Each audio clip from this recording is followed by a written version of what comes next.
Hello, everyone, and welcome to Trad Pub Talk, just a silly, cutesy name I came up with. I just wanted to gather some of my friends from AuthorTube and talk about traditional publishing because we thought this would be kind of cool. People always have questions, and I am but one human with a finite set of experiences, and this way we can talk about our different experiences, our thoughts, feelings. We can curse querying because it's awful, all that fun stuff. I am Alexa Dunn. This is my channel. I am a traditionally published YA author. My debut and my second book were published by Houghton Mifflin Harcourt. They are sci-fi retellings, and my third book is a YA thriller coming out from Crown next summer. And that's it. I'm boring, and I will let everyone else. Well, it's boring. I feel like how many times have I talked about this? It's great. So I want everyone else to say who you are, what and it can vary. You could tell us your life story, or what book you're working on, what stage you're in the process. Follow your heart and soul. So Kevin, do you want to start just because that's the order on the screen? So I am Kevin Savoy, otherwise known as Kevin the Writer at Kevlandia. I obviously am pursuing traditional publishing. I have an agent named Rena Rossner with the Deborah Harris Agency. I currently have 2 books on submission. I've not sold a book yet. Hopefully we'll have another book on submission soon. I write young adult, just a little bit of everything. My first 2 books were contemporary. My next book is urban fantasy.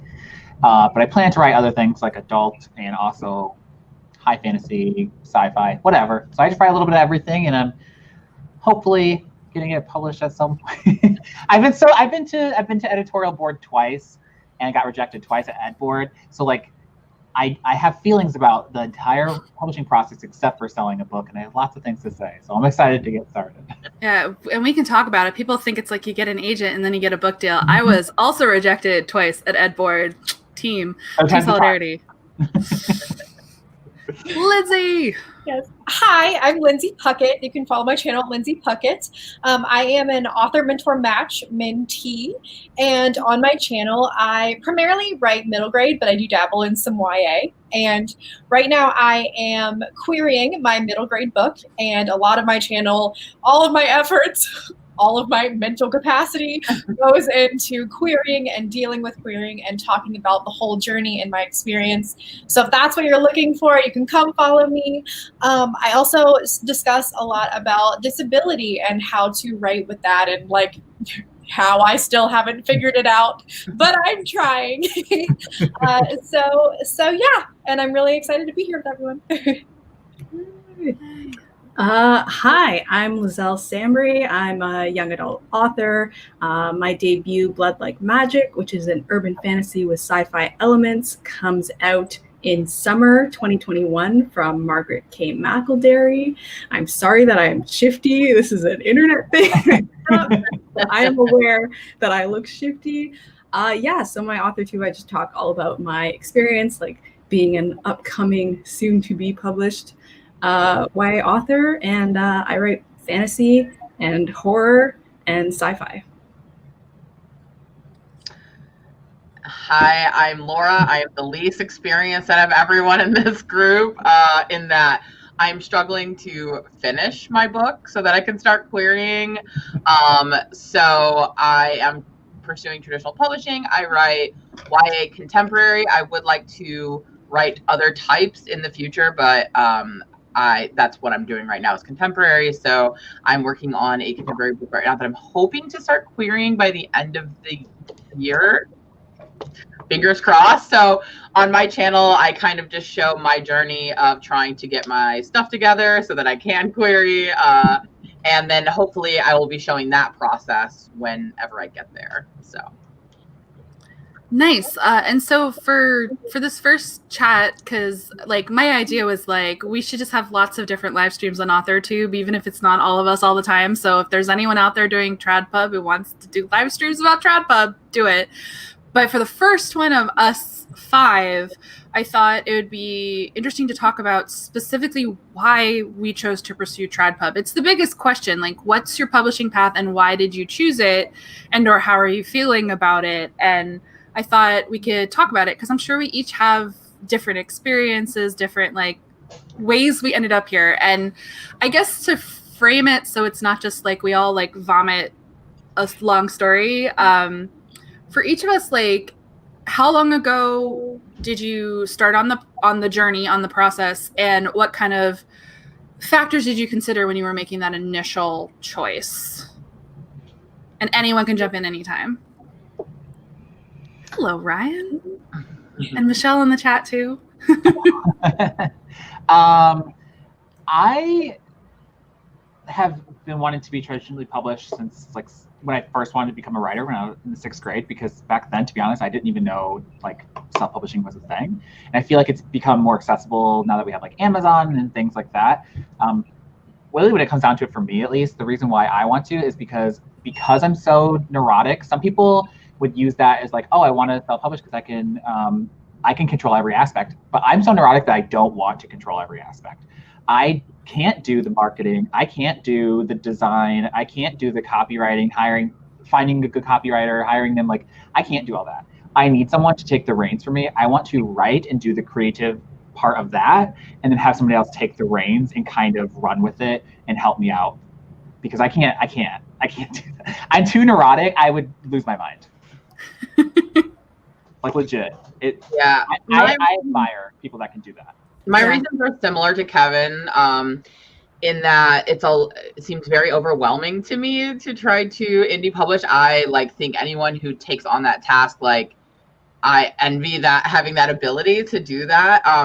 I only recently, I would say in the last like maybe 5 years, is when I really fully decided I wanted to try to get traditionally published. I've always wanted, so when I was in school, I like studied literature and creative writing. And then when it was time to go to grad school, I had to sort of decide which path I was going to go. And I decided to do academia and become a professor. And then while I was working on my PhD and writing my dissertation, I realized, yeah, I don't want to be writing books about books. I want to write a book. Like, I want to be the one that's writing the actual fiction. And so I left my whole like career field and what I was doing so that I could pursue writing. And when I was trying to make that decision, it was it just came very naturally to me that I would want to try to pursue traditional publishing, because as I've already noted, it's hard enough for me to finish a book, and actually, like, I'm such a like neurotic like perfectionist that this is a version like 500 of this book, and I just know that about my personality, I like to defer to the experts in fields. Like, I don't think I'm an expert of all things, and I don't think I ever could be, and I know my own like abilities, and I just feel like I need to just focus on one thing, and that's writing the books. And I know that there's some level of your own marketing and things like that, but I want some professionals who are experts in those fields to sort of help me out with that. So. And Laura, you should be friends with my friend Casey, who's in the comments. She's a professor, and she says that it took many extra years to write a book. It's true. She just finished, and I've known her for like 17 years, and I'm so proud. Anyway. I totally agree. Like, I'm with both Kevin and Laura. My feelings align. Another thing that I would just add to it is, and I'm sure that they would agree too, there's like this, like, since childhood, I've kind of like romanticized the idea of having my books in Barnes and Noble or whatever. And, you know, it's just easier. There's no way around it with traditional publishing, getting it in bookstores. Publishers just have the outreach that a lot of indie authors don't. And that's unfortunate, but that's the way of the world. And it's always just been really special to me, because I kind of discovered like my identity through literature just by browsing the middle grade section of Barnes and Noble, and I would like die to be that author for some little boy or little girl or whoever, you know. So that's just my main like romanticized inspiration for why I choose Trad Pup. Yeah. For me, a lot of it is like business sense too. Like, when you are an indie author, you are essentially running a business and you have to sell to people. It's not quite the same, because in Trad Pub, sure, you can do all your marketing, but you are never going to move the needle as much as like your publisher hyping it up with the sales team, or the sales team like being like, you know what, I am excited about this book, and pushing it at different bookstores and indies. And I like, when I first like got into the writing community, which was, I had a book blog, I tried to start a business on Etsy selling bookish merchandise, and I sucked. I spent $1,000. I was $1,000 in the hole, and I had made $3. And I was like, I'm not good at selling things. And Yeah. I feel like if I put all this like love and heart and soul into a book, and I try and sell it, and I suck, and I feel like the book did poorly, not because it was bad, but because I'm not good at selling, like that would be so crushing to me. Versus like TradPub, I'm like, I can let the people who are experts at selling do the selling, and I can focus on the thing that I'm good at and like help out a bit with my marketing, but it's not relying on what I'm doing to push sales, which is like, for me, a big thing. Yeah, I totally agree. And I think that there's also, marketing is really complex, and it's way harder than people realize. And some people just have a gift for it, but it's the sales part. It's not soft selling. You have to hard sell at a certain point. And I'm not designed for that. And I think a lot of writers, we're like INFJ introverts, like a lot of us actually, like a ridiculous number of us. Yeah. And so I'm always impressed when someone's really good at that skill set, but it's not something I want to do, even though my day job is marketing. I can soft sell till the cows come home. And that's easier with a TradPub marketing sales partner, especially to sell into bookstores, just the distribution. It's unfathomable when you realize like they just snap their fingers most of the time. Sometimes there are weird outlier stories in TradPub, but it's like, oh, you're in Barnes & Noble. It's like, what? Excuse me? Okay, sure. And like they're good at what they do, and that's why we're going to talk more about pros and cons as we go on. It's why you accept some of the cons, which include, well, you take that smaller royalty rate, etc., because the publishing house, they do the things. And they get most of the money for that.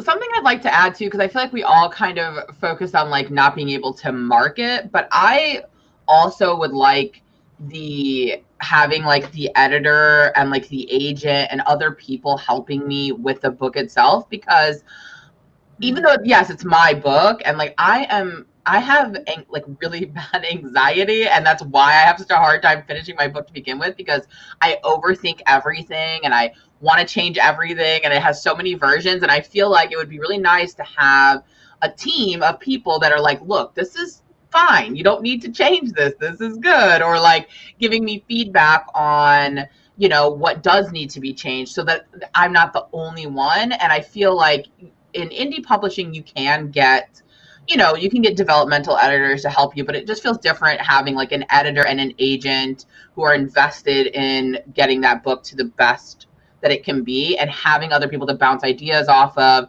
and feeling like I don't have to have all the answers. Other people are going to sort of help me shape it into the best shape that it could be. So I really like that aspect of having like a team of people that are there to like help me succeed with it.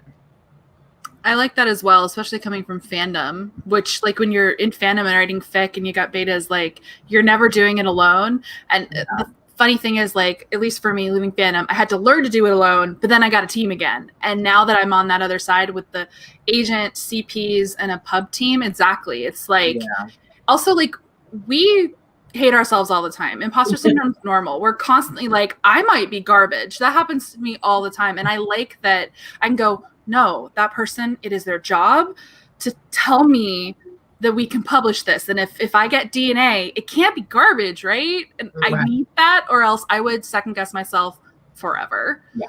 Personally. Yeah. I want to add something a little petty also to why I want to be traditionally published. I'm here for it. I remember like for so long, I just wanted somebody that really hates me to like see my name on a shelf and be like, oh, I can't believe he did something with his life, and I'm just a loser. I believe in succeeding out of spite. I'm with you. I just want somebody that's hated me for like just a stupid reason, just like see my name and know that like I did something. Because like they're not going to stumble across my Facebook, they're not going to look me up, but they might run across one of my books. Like maybe their teenage kid reads a book of mine, and then they're like, oh, I went to high school with that guy. So that's a petty reason why.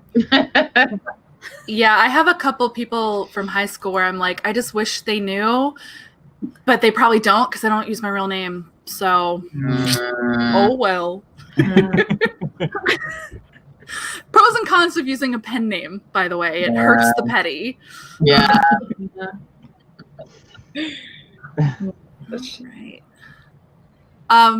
Why don't we kind of jump into pros and cons? Because, like, even though we've all chosen this, and the like, I find the thing is, no matter what your path is, clearly you choose it because the pros work for you, and you have to live with the cons. Yeah. So, like, why don't we talk a bit about kind of, I guess it's easier to focus on the cons. Let's just be petty. Let's be salty. Let's just do it. The cons that we're okay with, because there are cons. Like, can I just say, like, I finish a book and 2 years later it's out, and then you have to promote a book, and you're like, I don't even care about that book anymore because that's a mood. Takes forever. I just had one on the top of my head and I forgot what I was going to say already. Well, I feel like the obvious con is, like, on my end is I'm going to spend all this time writing a book and then try to get an agent and having to, like, convince people, you know, like, there's so many gatekeepers in publishing, and that is a little overwhelming. But I'm also, like, weirdly, like, excited about that process, but I'm also sort of, I know everyone else is like, no, I loved querying. So I will say, you know, when I was applying to doctoral programs, only 1% of people actually get admitted. So I know that life. So I'm prepared for that kind of rejection already. And when it only takes one. You know, so I'm kind of excited for that aspect, but it is a little overwhelming, and it is a little scary to know that, like, I could spend this much time on a book and then nothing ever happens with it. That's actually what I was going to say, is that even once you reminded me, that's what I was going to say. It's like people just assume that, like, once you have an agent, like we mentioned earlier, that, like, that means you're going to get published. And I've had 2 books on sub that have died on, well, I mean, they're still on sub, but they've died on sub. And so the con is that you could spend a very long time, years. I spent years on some of those books that then you just have to be okay with the fact that they may not be published. They could in the future, because an agent can always go back, like an editor can ask to see something, you know, that does happen. But it also very often happens where old books don't. So you have to be okay with that con, that you may sink a lot of time into a book that may never get published, which is why they say you just move on to the next project. Yeah, I would say for you too, Kevin, I think it's got to be particularly hard for you to be rejected at Ed Board, because you got so many yeses to then ultimately still get a no. Yeah. You know? But it sucks. It's just a con that, like, it may not happen. So move on to the next book. I think a lot of people don't realize that, is that you don't have to just get an agent to say yes and the editor to say yes. You have to get the entire, everyone at the publisher, everyone at the publisher, the whole team has to be on board. So if you have, like, one or two dissenters, and that's it. So it doesn't matter how many of those yeses you get at the end of the day, you can still end up getting a no. And there's, like, weird caveats that come up. Like, one time an editor decided he didn't want the book, but then a month later emailed my agent that he did want it, but he already rejected it, so he couldn't take it. So asked to see a second book, and he was going to buy them together, and then he left publishing. Publishing. Can I just summarize this by saying soul crushing? Because I feel like there are a lot of soul crushing moments. It's soul crushing. So it all falls under that umbrella term. I think the thing for me is that the highs are really high and the lows are really low. And you have to go in knowing that. And the thing is, like, I'm in a fortunate position where I'm far enough away from some of my lowest lows that I can be all rosy and hindsighty and be like, totally, you know, like my agent not liking my second book and having to go out there and no one wanting me really worked out well. But at the time, it was the end of the world. When I was rejected at acquisition, it was a big 5. I still talk about that rejection with people. It was still mad. Anyway, it's fine. But it worked out really well. But at the time, it was devastating. I remember the day of the week. I remember where I was. And it worked out because it forced me to revise, and that revision is the only reason I sold. But when you're in it, it is the worst ever. It's awful. But it makes you stronger. Question mark? I Finger can't, but crossed. it does. Honestly, when you get salty reviews and people tell you that your writing is juvenile and they don't take you seriously because you write YA or you write romance, you're like, whatever, it's fine.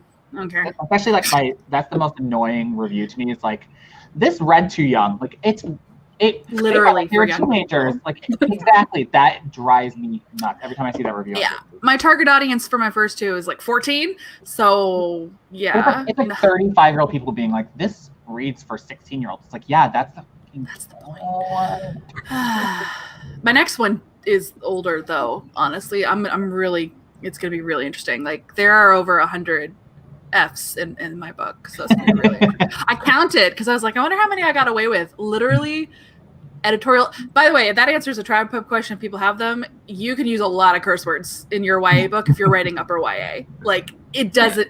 But the thing is, like, I'm not going to be at the Scholastic Book Fair. I'm already aware of that, so I'm good. Yeah. You only got to write clean if you're going for the school and library market. The funny thing is when Alexa was telling me about that, she's like, I had 125 Fs in my book. And I was like, you had 125 sex scenes in your book? Girl, what are you doing? And she's like, oh, no. My characters just have filthy mouths. I want to keep going, but also, hold on, there were some good comments I was going to grab. Hold on. You guys keep chattering and I'll find. I say, Lizelle, do you have any cons that you just love? I was gonna, so I think my like big con is it's so interesting because you can sell the book and that's great and that's awesome, but you can also have marketing team be like, low tier. And then you get pushed into like a low tier section and then they like throw a small amount of money at your book and like very little promotion. And it's like, well, and it's kind of up to you at that point to somehow pull out buzz on your own enough that your publisher is like, oh, well, maybe we care about you a little bit more and we push you a little bit more. I think it's not as obvious that like when you sell a book, that you will get very different levels of marketing depending on the tier that you're put into. If you are a lead title, made in the shade, though not even necessarily, but supposed to be made in the shade because they're spending a lot of money on you. Mid-tier is its own thing, and you also don't know which tier you are unless you're like lead. Like when you're a lead. Especially, far out when you're a lead, but when you're anything else, you're not going to know until probably usually 6 months from your book coming out, which is and honestly, when you're 6 months from your book coming out, you're behind if you haven't been doing your own marketing. Oh God, I can't. It's fine. I feel like it's got to be really nerve-wracking though to know that you're a lead because there's pressure behind that. Because if you don't sell well, then that's going to reflect on you then. By the way, I sold okay, but I didn't sell as much as you'd expect for a lead. That was me raising my hand, by the way. Like I have disappointed my publisher. Hello. Yeah. And it's hard. You know what I've learned though? Much more. And then it's like there's expectation that is not necessarily there when readers go for like the mid-list, low-list book or like, the gem in the rough that they found. They've like come in with no expectation versus when you're a lead, people are like on fire. Like Bookstagram is ready. Yeah, and I was a lead at a smaller publisher, which is like Big Five. I see people attack books that got too much buzz, and that is a whole other. Like, this was so hyped and it wasn't the best book I've ever read. So 1 star rant review, and that's a whole other level of pain. Yeah. But do they laugh all the way to the bank? Is the question. That's true when you're comforted by money. Because it's like, well, I know some people were like, yes, but they also like earned out in like 2 months, which is like, you're like, you got cash and you're just throwing it around. So I don't know. If I can just answer a question really quick. Someone asked if an editor rejects, they can't change their mind and ask for it again. From what I understand, it depends on the editor and the publishing house that they work at. Because I know that there's one I've been on submission to, and a no from one is a no from all. So like you can't even submit to other editors at that imprint. So it just depends. It depends, and your agent will know. Yeah. Yeah. Yeah. I mean, if they should. They should. They should now. I do know one story. An author, Mari Mancusi, because she comes to DragonCon, she told the story. They subbed to, I think it was Disney Hyperion, years and years ago, rejected, and like 2 or 3 years later, the editor remembered and bought the book because the market changed. So like sometimes wacky things do happen. So yeah. There's a lot of comments about hybrid, and I don't know if Alexa, you want to take that, because none of us, I don't think, have any experience. I don't yet either. I think all we really have are opinions. Yeah. Well, I feel like Kevin and I kind of know some people who have tried to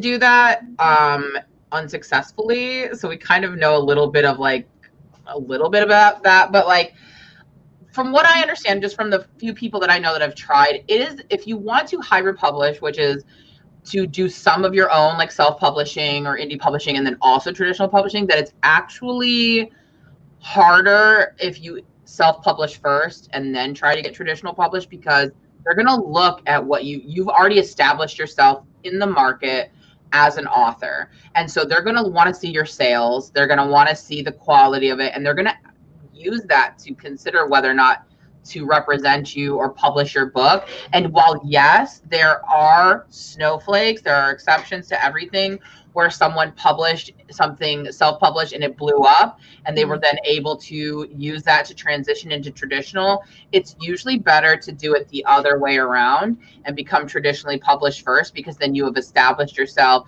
you've established an audience, you've established readers who will then read whatever else you put out and will be willing to do that. But if you self-publish and it doesn't do well, or it creates some sort of it besmirches you, it's going to make it harder for you to then get an agent, to get traditionally published, unless you're willing to have a pen name or so Kevin and I have known some people who did self-publish and then tried to get traditionally published, and because their sales were so low, they asked for sales numbers of the self-publishing. And as we know, self-publishing numbers are it's very difficult to and sell. It's ebook only usually, and TradPub really, they care about hardcover.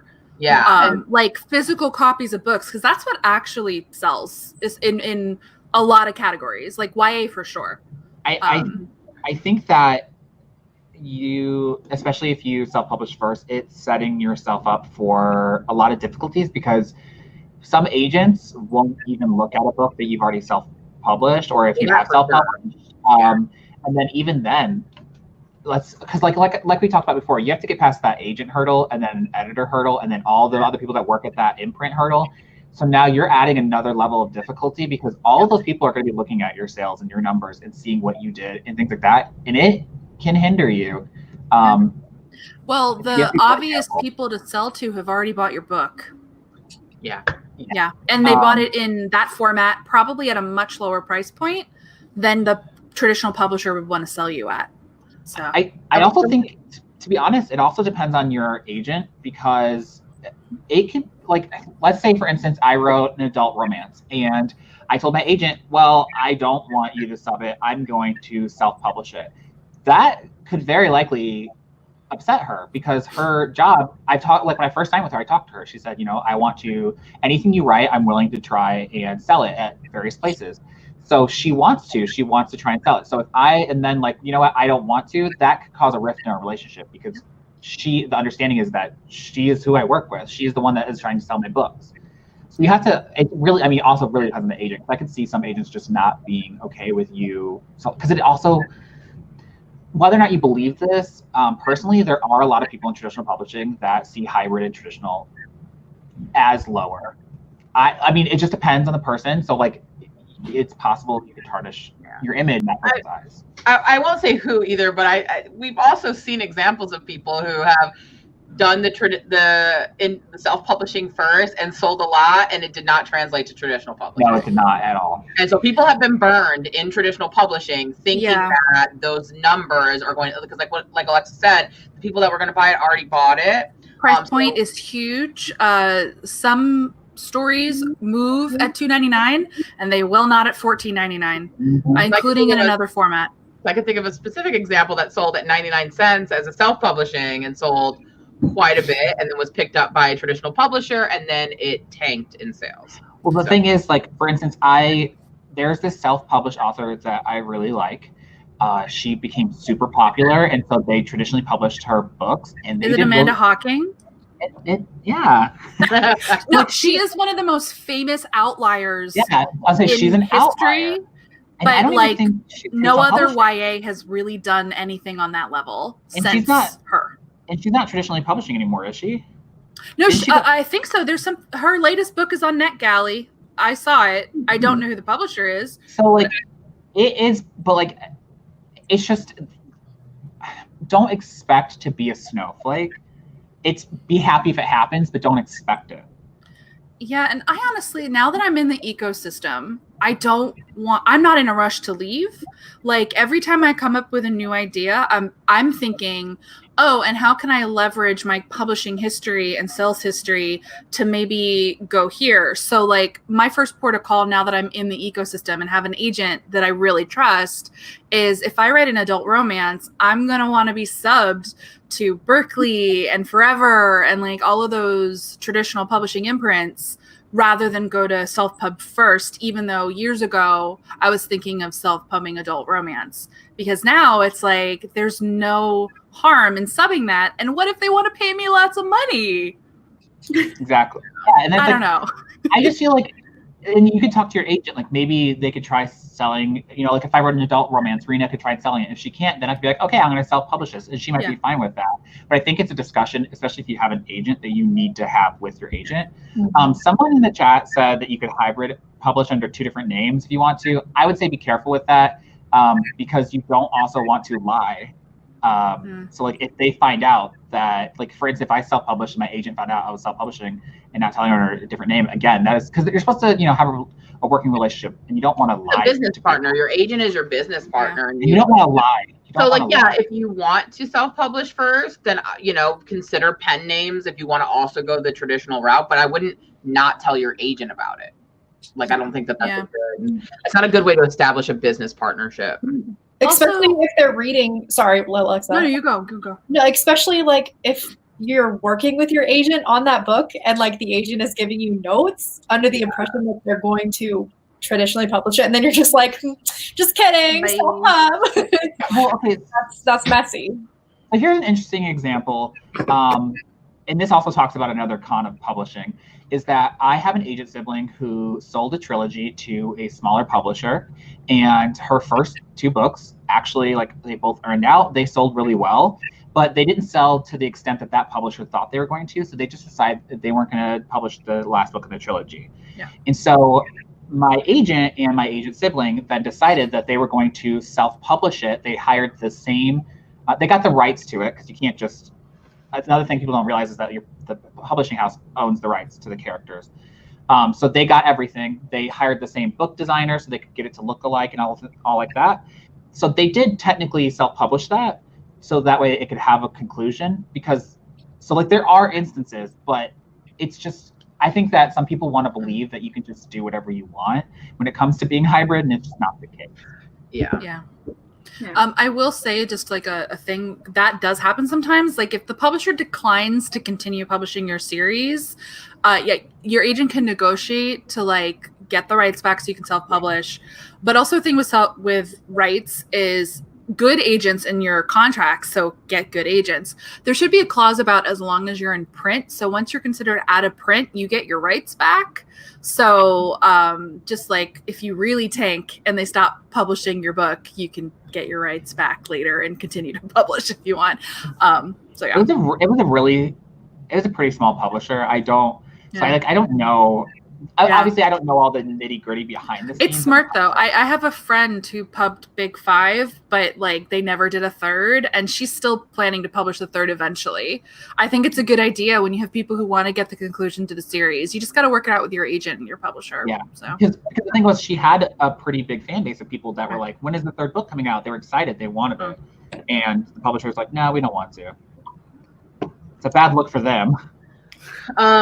Someone says it seems what you're saying is if you want to traditionally publish, you must try that first. I wouldn't say you must, But you might want to. My personal opinion, because there are things like I have weird ideas about books that I think would never work in traditional publishing. So maybe someday I would want to self-publish, but because I do want to be traditionally published, in my opinion, that is what to pursue first, because I don't want my weirdo ideas that doesn't have a place in publishing to hinder me from being able to traditional publish, because that would be more for me, not about like making big sales out of that weirdo idea I have, but rather like I love this idea and I want somebody else to read it, and that's why I would do it.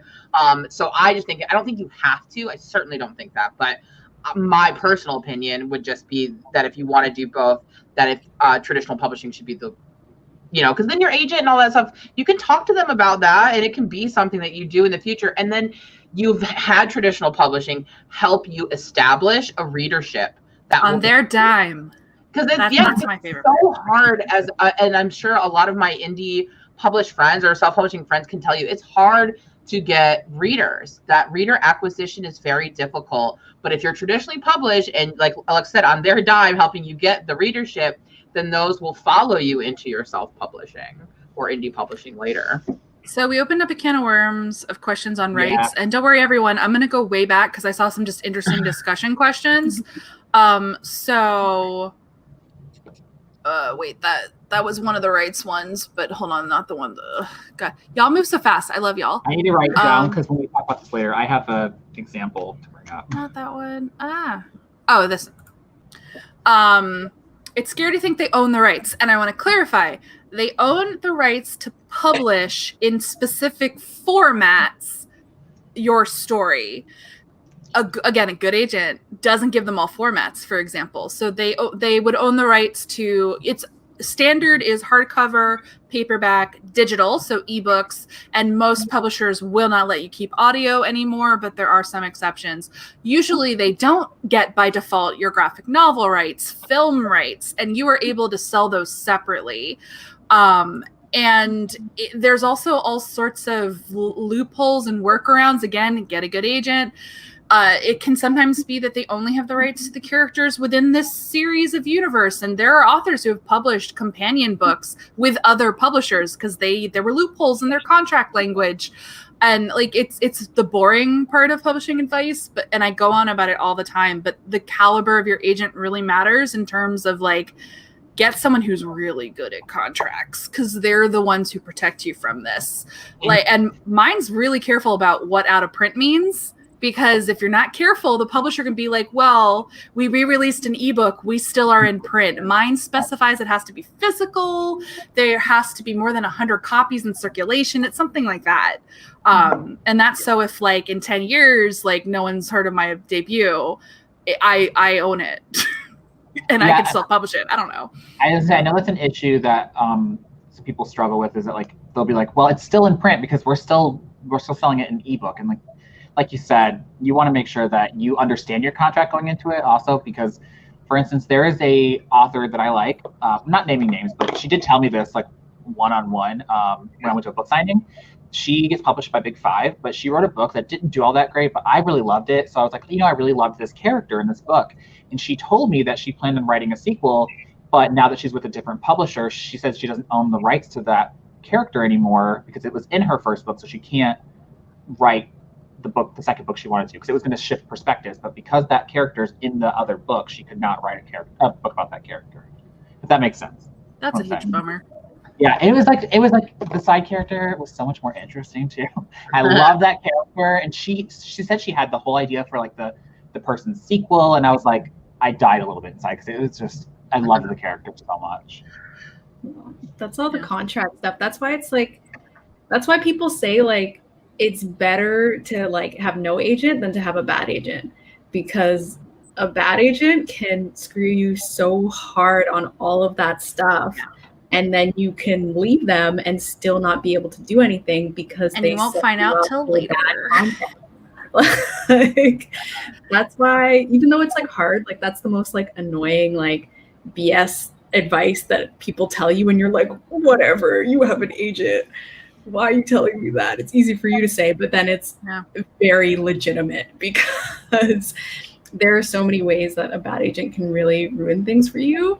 And especially like on submission, like there are butterflies and like snowflakes, but submission is pretty much like one and done. Like you don't get to do it a second time. So if a bad agent ruins that for you, like you're out of luck, and that sucks. So here's a adjacent contracts question that is hard to answer. I'm curious what we think. It's usually your best bet is that they sell a lot of books to places you want to sell, but not always. It's a weird question to ask existing clients. So this is once you have the offer stage. You really can't research ahead of time. Ask them what their agent is actually like in negotiations of the contracts. Like, because I'm a boring, dry person, I'm always happy to like get nitty gritty about like, and then they revise my contract to this and that. You have to directly ask clients that they've sold work for. It's hard to know because honestly, I've seen some agents who are technically established that I hear things and I'm like, that's a bad contract. I don't trust you anymore. So it varies. Sometimes I look at their deal reports too, like to see like, do you only sell a certain type of rights all the time? And, like, that truly what I want. The world. They only sell world. Always. Yeah. And things like that. But also, for me, like with my agent, because she had worked as an editorial assistant at a Big 5 publisher, it helped me feel more confident that she was going to be familiar with contract language because she had worked at a Big 5 publisher in editorial. But that was kind of something that helped me out a little bit. But it's true. It's really hard to know. And like a client won't necessarily be like, oh yeah, they screwed me on my contract. Sign with them. Well, they might not know yet. Yeah. Yeah. Look for. I actually think that's a great tip. Not that you always have to sign with someone who used to be an editor, but I found that people who either worked for publishers or also packagers. My agent actually started a packager. Once they know the other side and all of the shenanigans that the other, because everyone's fighting for their side and they want to work in their own best interest. And any agent who has any business experience on the other side won't be taken a fool. It does help. So, yeah. I started to read a question and I had a thought. I liked that. It keeps happening to me. Oh, somebody asked if there's a list of bad agents. Not that I know of. Legally, you could do that. I wouldn't know it. Legally, you could not do that because someone could sue you because it's libel. Like you're slandering them and costing them business. Well, and what does bad mean? And then you get into semantics. There was a forum. I mean, there was a board on Absolute Right where people would talk about encounters they had with agents that they felt like were kind of weird. Was there anecdotes? Yeah. Yeah. So like it didn't specifically say like this person's bad, but it would say like I had this weird encounter. I don't know if that is still up, but it was up for Absolute Right. Yeah, it was on Absolute Right. It was up for a really long time. Tracker too, like Query Tracker when you look up an agent, like all the comments underneath. Like except agents can get those removed. One notorious very bad agent has had his Query Tracker comments scrubbed more than once because life is not fair and shady people are shady. The only thing I'll say though about things like Query Tracker and Absolute Right is there are writers who will get rejected and get really pissed and just make stuff up. Like that is not unheard of either. So research widely. Don't read one thing and take it for word. I would also add as part of like your research, and I think this is just something you should do as a writer, is it's really important to network, to make friends, genuine friendships with people and acquaintances with people who are in it in all different levels, because that's where you're going to get the real information and you're going to get actual people's experiences, because it's just like your actual job. Like you would never put in writing, you would never put anything official anywhere about what your boss is like, but you might tell your coworker that you sit next to in the office what you think of your boss, right? So it's like the same idea. Like it's really, I mean, in any sort of field that you're in, networking and having friends is beneficial to finding out that kind of information through hearing people's experiences, where they're feel comfortable telling you their experiences. Yeah. I agree with that. As like a querying author, I think it's very important because I'm at that stage right now. And all of these guys are my friends. So when I was making my query list, I was like, "Hey Alexa, like any of these guys shady?" I love that part. Honestly, I love it when people run their list by me. It's so important. And then like even the other day, I think me and Lizelle were talking and something came up and I was like, "Oh no." Now I want to know. I'm kidding. Yeah. There was someone on my list and I was like, oh goodness. And that kind of stuff happens all the time. I've had like maybe 5 to 10 agents that I'm like, maybe they're not such a good fit for me. So it is important to network and have friends and know things and talk to people, and go watch Alexa's Whisper Network video. That would be brilliant. Which I made at your request. Someone earlier asked if they should only query like their top agents or query widely, and I think that the tip I'll give is don't sign with an agent just to have an agent if you don't feel like you fit with them, because that is a working relationship that you will have for the foreseeable future. And you don't want to, like, if you get a weird vibe or like they have a completely different vision for your book, don't think that like, oh, this is the only offer I have to sign with him. And then you're like, well, I don't agree with your vision for my book. Like, don't sign with someone just so you can say I have an agent. Like, you need to. Well, especially because Lizelle already talked about it. You get one shot on sub. Your book is dead if you sign with a bad agent. Like, so you literally, I mean, maybe you got to throw away that book anyway, but then, well, you have an agent history. Like, you don't want to be the person who ends up hopping from bad agent to bad agent and just throwing away books. And the truth is too, like, publishers, like, technically anyone can sub to them. Yes. But when they know that someone has a bad reputation or they just have never heard of them and they have no credentials, that actively hurts you. Like, not maybe long term, but meaning it's a mark against your book before you've even gotten a real shot. You're shooting yourself in the foot by signing with someone bad. And then you go through all the gaslighting and the roller coaster of like feeling garbage about yourself and like doubting yourself. And there's nothing worse than doubting yourself professionally, and having a solid agent, they provide that reassurance. I've seen it emotionally ruin people though, signing with bad agents and then spending 2 or 3 years with them. So yeah, I noticed a lot of people in the comments were saying, and I think this is relatable too, as us writers, a lot of us are introverts. A lot of people are like, oh no, networking, I'm so terrible at it. When I'm saying networking, I don't think of it as like that awkward schmoozy at like a dinner party trying to have small talk. In the writing community, I think what's really great is that you can like network or make friendships just through the internet, through being on Twitter and following people and commenting, and then commenting on AuthorTube videos and doing live streams where you guys can talk to each other in the chat as well as to us. I think that that's a much easier way. I mean, everyone on this is my friend. We all made friends through commenting to each other. Yeah, through AuthorTube and commenting on each other's videos and commenting in the chat, and that's how I've made all of my writer friends except for Kevin because he's my brother. So all of my other writing friends have all been mostly through like the internet, through Twitter and YouTube. Yeah, So I have met all my writing friends online except for one in person in real life I met in college. But like, for instance, I met Alexa because I was a mentor in Author Mentor Match 3.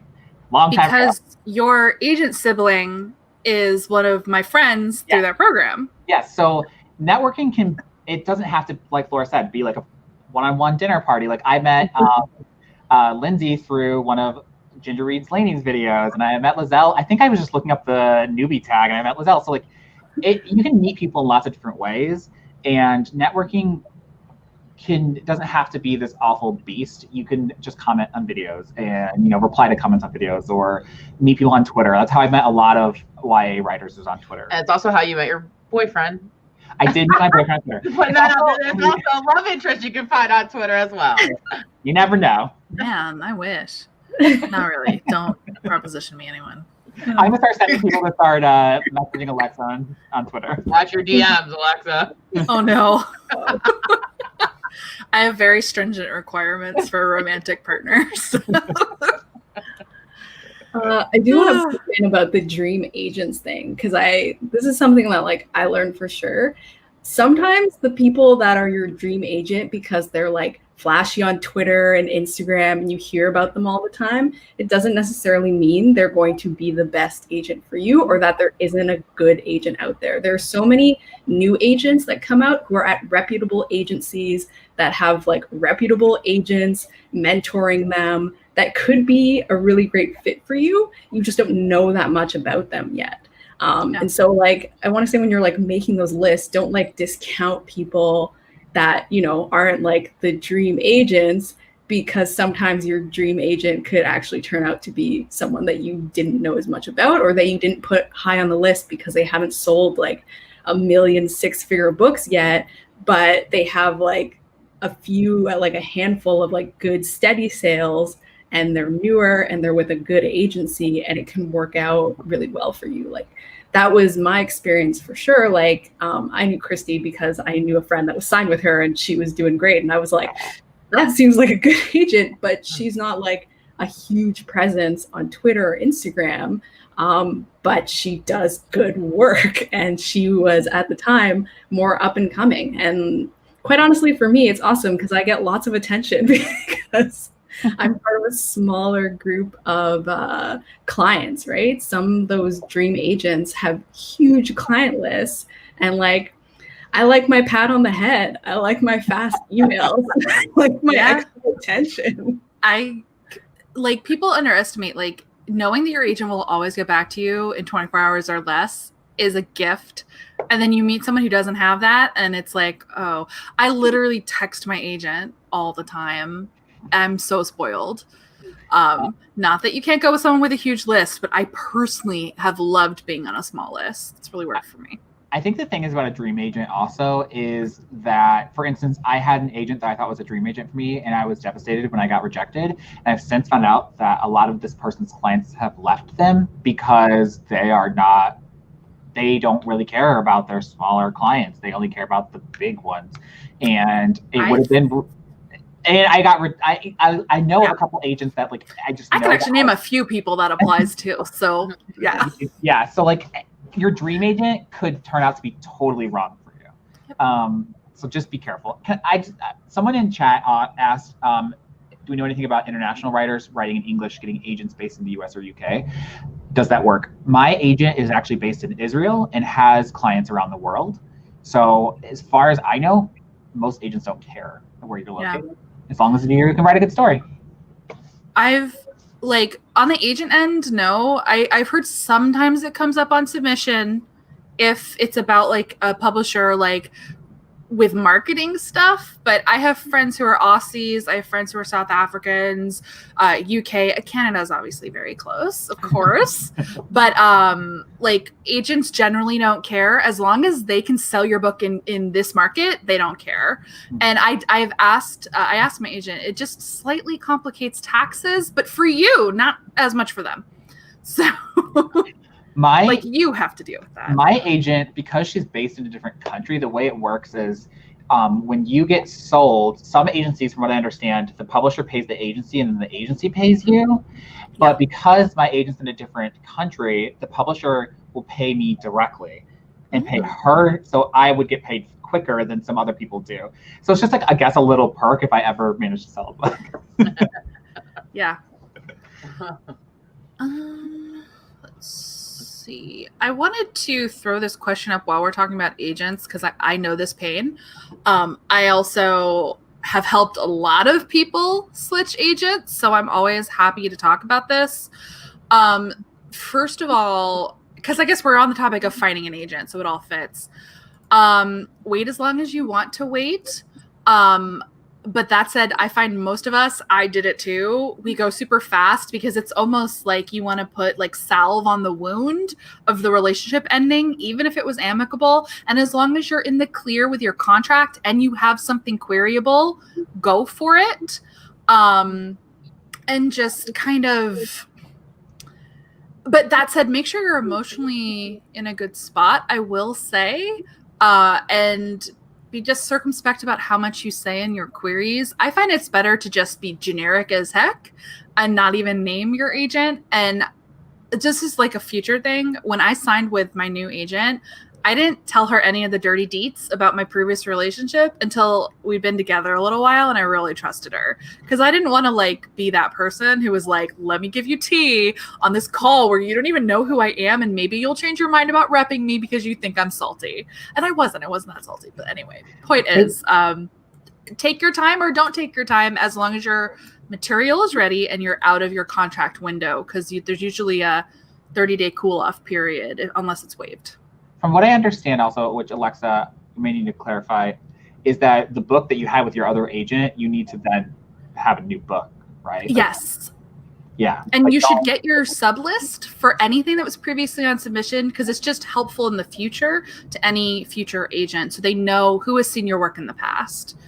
And if your previous agent is weird about giving you that list, that's a problem. And it's probably great you're leaving, but also I've heard of some agents being really graceless when clients leave, and that's not good. So yeah.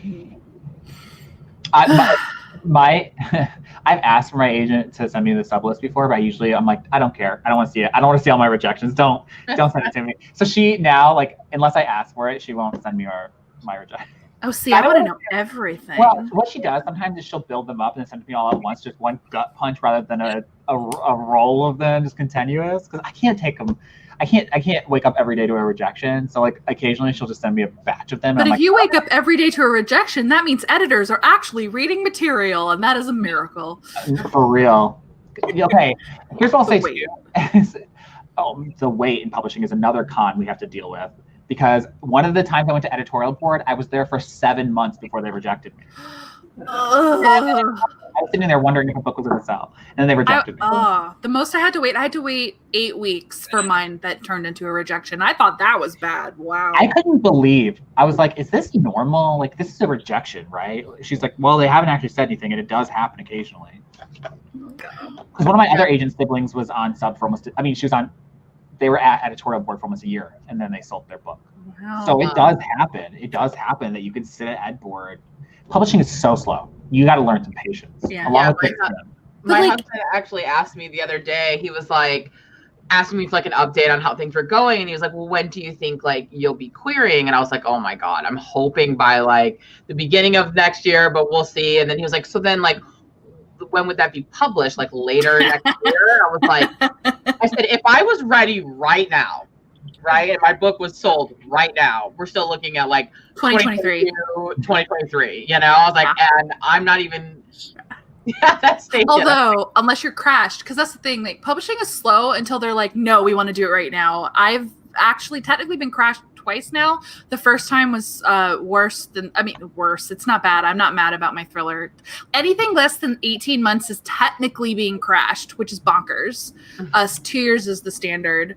But publishing can publish a book faster. They just usually don't want to, for good reasons. There's also exceptions. Like one of my agent siblings writes adult romance. She had 3 books come out in 18 months. Some categories are really good with publishing schedules. Yeah. From what I understand is that romance publishers, they want you to churn them out because romance readers are ferocious. They will go through your books like crazy. So they want all books in that trilogy like that. So they expected her. So she only had 1 book done when she sold the trilogy. And they're like, all right, well, we need the next one to publish in 6 months. But that is stressful, and I can't handle even thinking about that. She had a full-time job too. So I remember when she was going through it. She was a librarian, and I remember when she was going through all of it. Know your category when you're choosing TradPub, because that part of the reason I'm doing it is that I don't write fast. I want my books to come out at least a year apart. She had the ideas, at least, so that's something. Go ahead, Lindsay.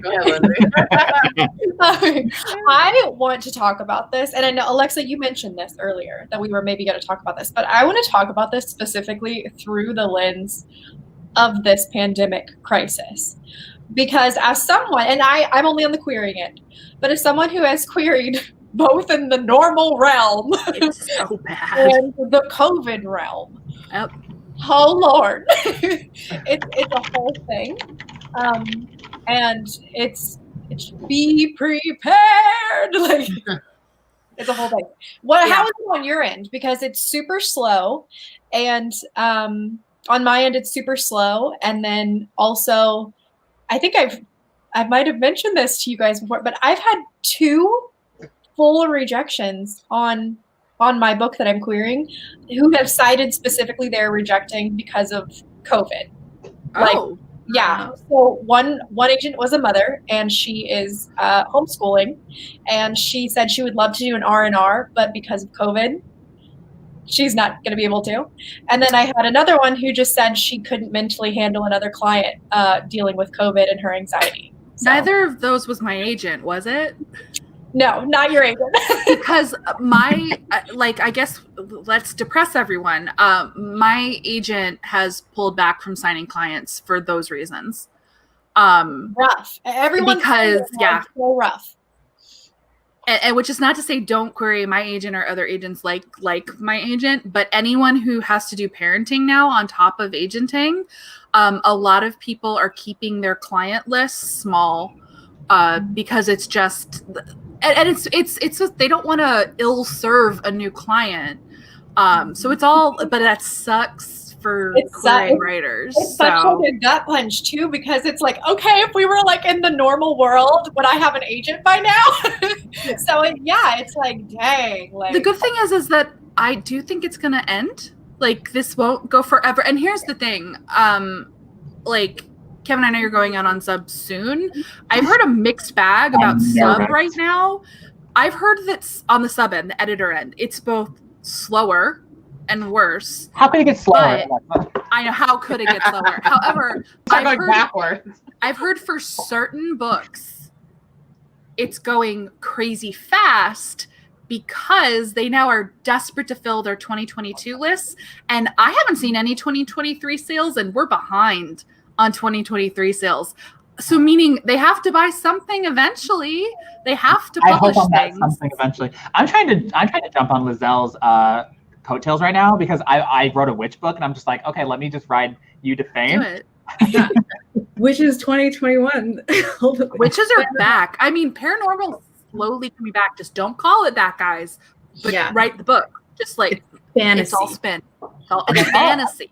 I'm like, I'm not writing urban fiction. I'm writing witches in a contemporary book. What are you talking about? No, I've literally told people call it a dark fantasy, and they're like, "Excuse me." I'm like, "I'm telling you, call it a dark fantasy. You'll be fine." Yeah, paranormal is not the word. Everything is fantasy. Even if it's not fantasy, call it fantasy. You know what though? I love paranormal. I stand paranormal, so I don't care. Call it whatever you want. I'm gonna read it. I'm gonna love it. People still like it. People are really excited about witches anyway, so it's kind of like it's happening. But I don't want to say this to make some query writers feel bad, but just Catherine, because I see your comment. I've found the wheels are greased slightly for people who were previously represented by other agents. Agents are looking for easier. Like, it depends. I know a few people who, they're post-book deal though, but I do know some people post-book deal who found new representation relatively quickly, but they already have a brand. Honestly, I'm just seeing a lot of people shifting agents right now. So actually, there are going to be agents who need new clients. So that's good. Let me, please. I meant to say this earlier when you were saying that your agent closed off. My agent is not taking submissions this month either. She said she's using the time to catch up on her queries, but she also has 4 kids. So, and she's having to homeschool them. So, yep. Mm-hmm. It's a wild time we're living in. We're just going to depress everyone. They're all like, what is happening? I'm like, like Alexa said, this isn't going to last forever. No, it won't. It sucks right now, but it's not a forever thing. I honestly think a lot of stuff is going to sell in the fall. Fall's usually busy anyway for submission, but legitimately today I was helping someone try to track down the 2022 debut Kid Lit group, and we had trouble finding anything. And that's what, think about it. Do you guys know many 2022 announced YA middle grade debuts? Because I don't. I actually don't know any. They have to buy something Why not? Or all y'all's publishing just books? explodes right now. This is it. This is it for publishing. That's it. I also hope they buy things from those of us who have already sold books. They can buy. Let's buy our options, please. Let's just sell books. That's actually kind of what I'm hoping is like, I'm hoping I'll go out and sub in like September, October, because I was like, witches, Halloween time, this is perfect. Mm-hmm. Right? That's how I'm feeling with my horror. I'm like, we're coming up to the season. Yes, I'm querying a book called The Glass Witch. It's middle grade, and I'm like, okay, we're at the end of August. It's September. One of these agents, they're going to be in that witchy mood. Honestly, I've read that book. It's so amazing, and it's wild to me that it hasn't signed yet. It's so good. It's actually irritating to me. Oh, thank you, Kevin. I need that right now with my plethora of COVID rejections. Someone asked how long before you can re-query an agent if they reject now during COVID. It depends on their policy. A lot of agents don't allow requerying. If you really want to be sneaky, change your title, rewrite your query, but you got to really bring it with that, and you're still risking that they'll notice that they already rejected you. I think that it just depends on what the agent too. Like if one of the agents rejected you and said like, try querying me again with this later, but like usually if they're rejecting you, they're rejecting you. Yeah. I've had people ask me, like, because I've made a video talking about how my first book failed in the query trenches, and I've kind of shelved it and moved on to my next one. And I get comments all the time from people like, why don't you just change the title and re-query it to the same agent?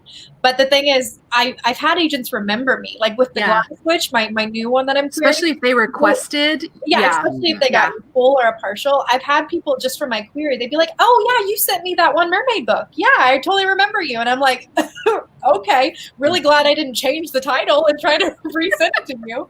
So I remember, and they keep lists in their minds. So but in a good way, usually like they had you in their mind because they like clearly there was a fit thing or something with the previous one, but they liked you.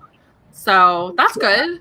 And I was just gonna say, to be clear though, you can requery an agent who rejected you if you have a different book. Yes. Oh, 100%. Yeah. So just to clarify that in case that wasn't clear. Yeah. I think that we just need to be careful. Like, you don't want to try and be sneaking. Like, you don't. This is like we said earlier. This is a business relationship. So like being like, you don't want to sneak your way into getting an agent, because agents, they might get a lot of. I wasn't sure if that's what they were saying. That's why I wanted to clarify. Like, I don't know if they meant with the same book or a different book. So the one thing I will say, it depends. It does. Sometimes if you rewrite, like if it's really different when you revise it, and you give it a new title, and your query will sound different because you did revisions, and you know that the agent uses interns or assistants, you can requery because the person who rejected you, isn't there anymore because they were probably a college student. And those are cases where it literally doesn't matter how. But if you know that an agent manages their own query inbox and your book's essentially the same, I wouldn't do it. I'll move my hand and say I've requeried agents when I've rewritten half of an entire book. And it didn't work out for me. Like, I find that a lot of times, like, it's like the essence of the story. And if an agent really loves the essence of a story, they'll take you on as a client anyway, and they'll just help you fix it. Like when I signed with Christy, I rewrote my debut again. So like rewrote half of it, but she believed in the story enough that it was all right for her to accept like doing that much editorial work. I just find that like so often it comes down to like the core of the story. And like, even if you've done significant edits, like I find that even with like the revise and resubmits I'd had, like it kind of was like, you know what, I didn't like the story even though you did a bunch of edits. It was just kind of like that subjective feeling. So I think it really depends. If they're an agent like you absolutely adore, then maybe to you it's worth the effort. But if they're not, then it's kind of like, well, I will say I have a friend, he talked about it in the interview I did on my channel, so it's not like a secret, but Adam Sass, he wrote a paranormal book and it did not sell. I mean, it did not get an agent, and he revised it and turned it into contemporary, completely rewrote it, like came up with a new query, everything, and the agent that he has now that sold his book to a publisher, he emailed them and said, like, I know you rejected this, but, like, there were some things you did like about it. I've completely rewritten this. Would you be interested in reading it again? And he was like, yeah, sure, send it over. And they've since signed and sold that book. Yeah, so it does happen.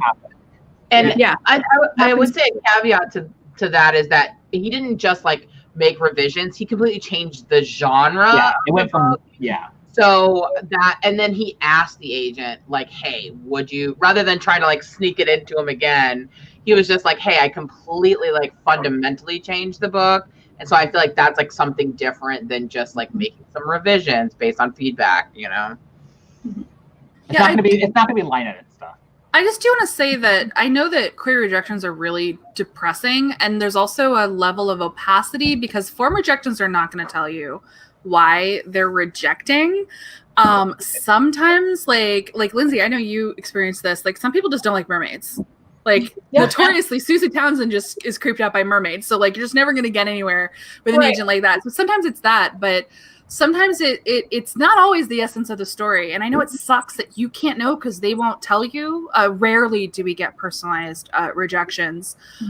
Sometimes it's the way the story is told, and a big revision can make a huge difference. You don't always have to radically change your genre. Sometimes it might be your POV isn't tight enough. There was distance in it, and the agents, when they say they couldn't connect, they mean literally. So there's always something you can do. But of course, there's always a point where you're like, I'll try a new story. But I don't want anyone to think that it's always the essence of my story. They just hate it. Sometimes it's other things. It could be just your opening pages aren't strong enough.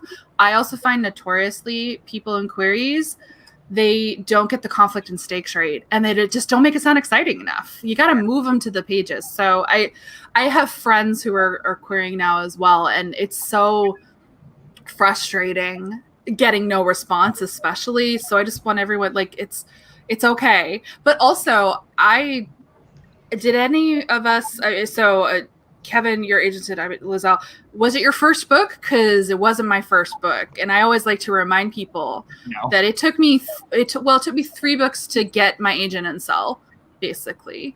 Yeah. It's third book. Yeah. Third. Yeah. Yeah. It was my third book I had written, but my second book I had queried. Yeah. So it is rough, though. I'm not diminishing anyone's feelings, but I always encourage people because also, like, again, I know it's hindsight and it's not fair when you're in it, but later you'll be like, I'm so glad I didn't debut with XYZ. I would have been so embarrassed by my writing on that book. I'm starting to feel like that. I thought briefly, should I self-publish my previous 2 books? And I'm like, I'm too embarrassed now. Even if there was something good in them, I would want to completely rewrite them.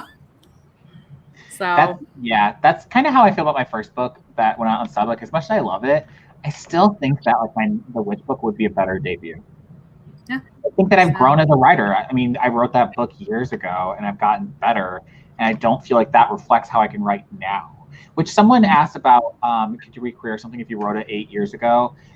I just feel like most likely you've grown as a writer, and if you're going to requery a book that you wrote 8 years ago, I would definitely recommend just rewriting it. Which sounds completely painful. Yeah, I know it probably sounds painful, but we grow as writers. That's a long time. Yeah, including structurally. Like, so I have thought about going back to my second book, but I'm like, I would restructure it because I'm better at pacing now. I like this question. It's related because this is a really tricky line. Because if you are getting a lot of personalized, favorable feedback, this one relates to it as well. It is a really good sign. And you're right. What is the line of keeping going versus it'll be the next one? I guess it depends, which is so cruel. I'd say if you have powered through the agents you really want to be repped by, not necessarily dream agents, but if you're really going deep into your query list, that's when I would write a new book. For me personally, that was 30 agents, but I've talked about it before. That's because it was sci-fi. I would query more for contemporary or fantasy if it were me. But for me personally, it also depends on what the personalized feedback says. Is it saying that not this story, or is it saying your writing's not there yet? So it just depends. I feel like Lindsay might have mentioned that you took some of the feedback and made some revisions, right? Am I making that up? My first book that I've kind of shelved. Yeah, I got like a lot of full requests, and then I got a lot of rejections. A lot of the rejections were, this is an adult book and you're telling me it's a YA and I don't represent adult fantasy. You need to change this and find agents who do. I had multiple rejections like that. So yeah, I pulled it, and I do plan eventually one day, and kind of like as a fun passion project, incorporating those changes. But yeah. They weren't like, you suck. They were just like, for me, I don't represent this. So I got a lot of rejections on my second book that were really personalized and said, like, for these specific reasons, we don't want it. So what I did with my agent is we pulled that book off submission. I fixed those things that seemed to be a common thread that a lot of the editors didn't like. And then we went back out on sub. But I will say that we did not resub to those same editors because it was not significant enough that it would be like, hey, there was one or two that said, like, if you ever edit this to this, it was basically an R&R without saying it was an R&R, that they would read it again. But we did pull it, incorporate that feedback, and resubmit it. Somebody asked, should we get an editor before we start querying agents? What I would do before you're querying agents is get like critique partners and beta readers. I would not pay for an editor before querying an agent. Like, you could be rejected from an agent over nothing that has to do with the book itself. So as Lindsay has even explained, so I would not do that. I would get some critique partners that you, and just to sort of differentiate between the two, the critique partner is someone who's going to comment on like the nitty gritty in the writing aspect of it. So you usually only want like one or two of that. And then, you have beta readers who are kind of giving you the reader experience rather than commenting on the writing of it. And I would get some of those people you trust, people that you think, especially if you're doing like beta readers, get people who actually read the genre that you write. That's critical. I can tell when someone doesn't have genre qualified beta readers, which is like, I'm not like, not a knock, but like I'll just use my current genre as an example. If you're writing thrillers, don't use critique partners who don't read them. They're not going to be helpful because they won't know the tropes. They won't know the kind of genre standards. They won't know, they won't be able to tell you, oh, you did that thing that other book did and you're going to look like a copycat. Like, it's good to have CPs who are well-read. And like, for example, I would be useless CPing a middle grade. I don't read middle grade. Yeah. I want to read more though, because now my friends are writing it. I'm like, guess I have to get into middle grade. I don't want to miss out on people's books. I got feedback once from someone who didn't read young adult. And the feedback at one point literally said, I don't know if this is how it works in young adult writing, but like, and I was just like, it was useless. It was so useless. And it was kind of demeaning the way that the feedback came. So I definitely get someone in the genre and category that they actually read that.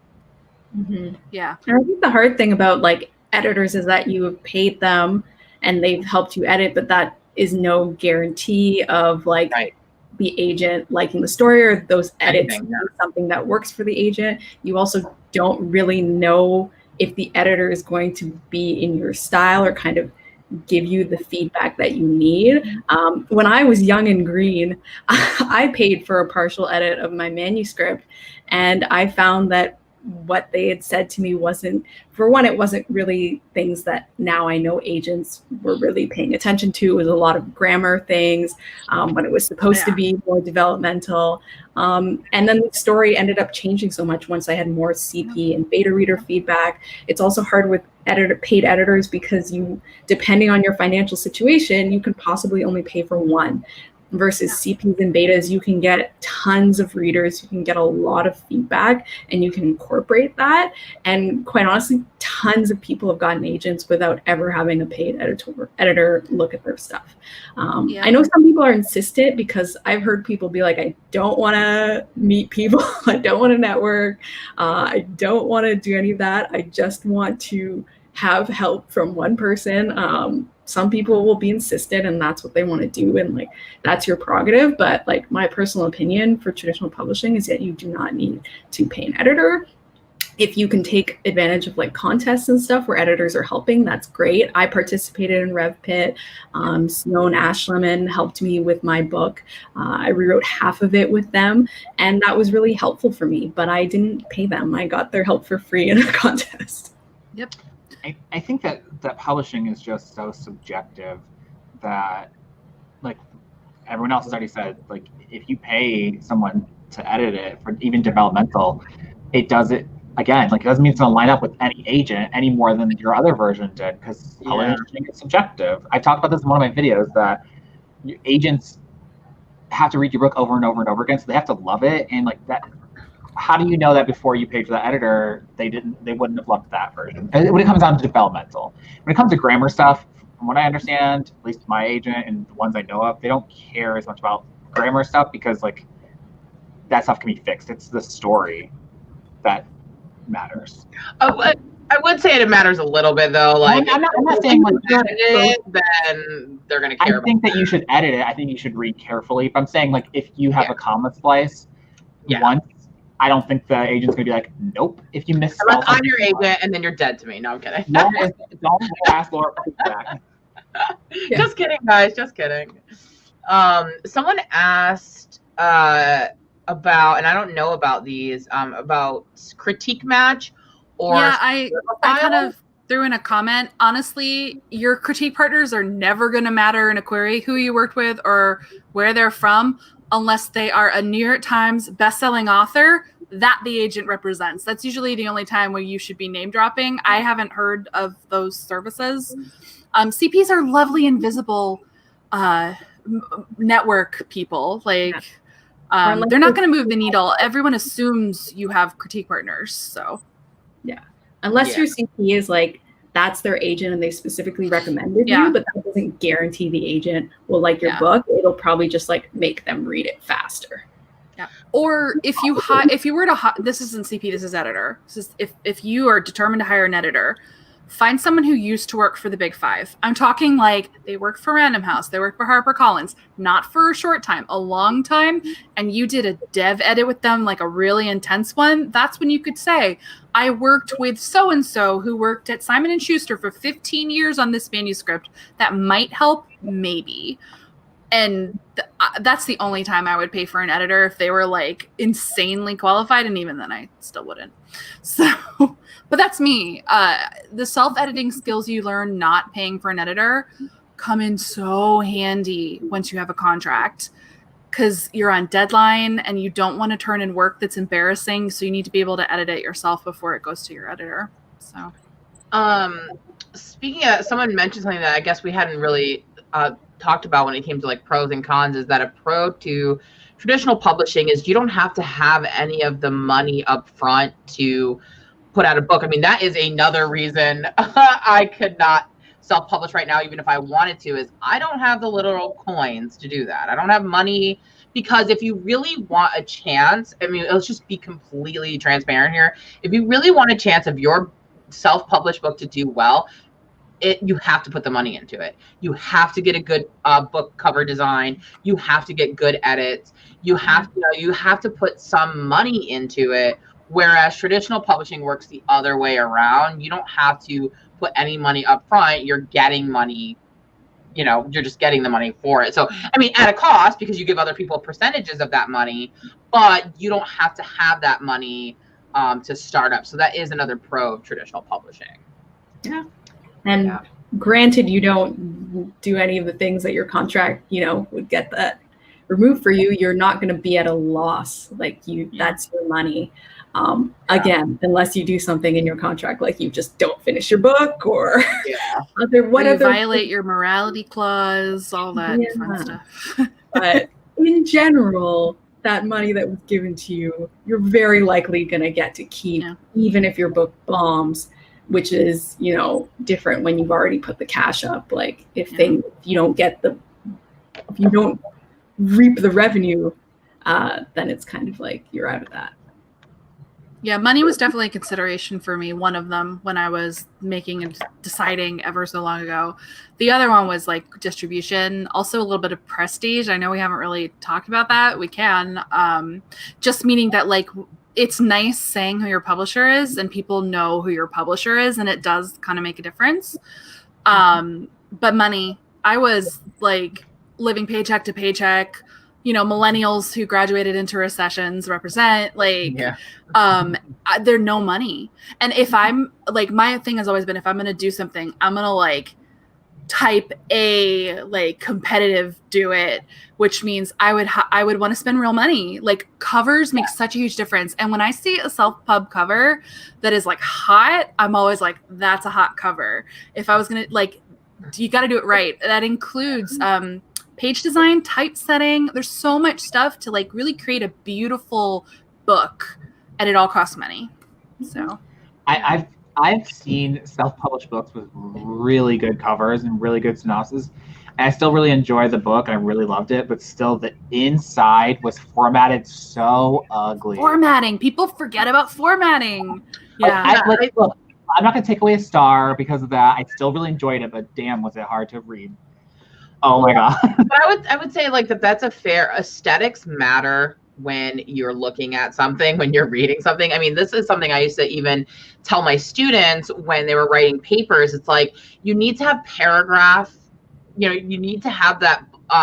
If you open something up and it just looks like a wall of text, you get overwhelmed. If something doesn't look aesthetically pleasing, if it deters you away from it, you're not going to want to keep reading. These things matter on a subconscious level. Is everyone always looking at something and being like, I don't like this because of the font? No, but you might be like, there's something about this that I just don't feel like I want to keep reading it. And it could be something like aesthetic. So it 100% matters. The reading experience matters. So there's so many little things you have to consider when you self-publish, and all of that is on you to like remember to know those things.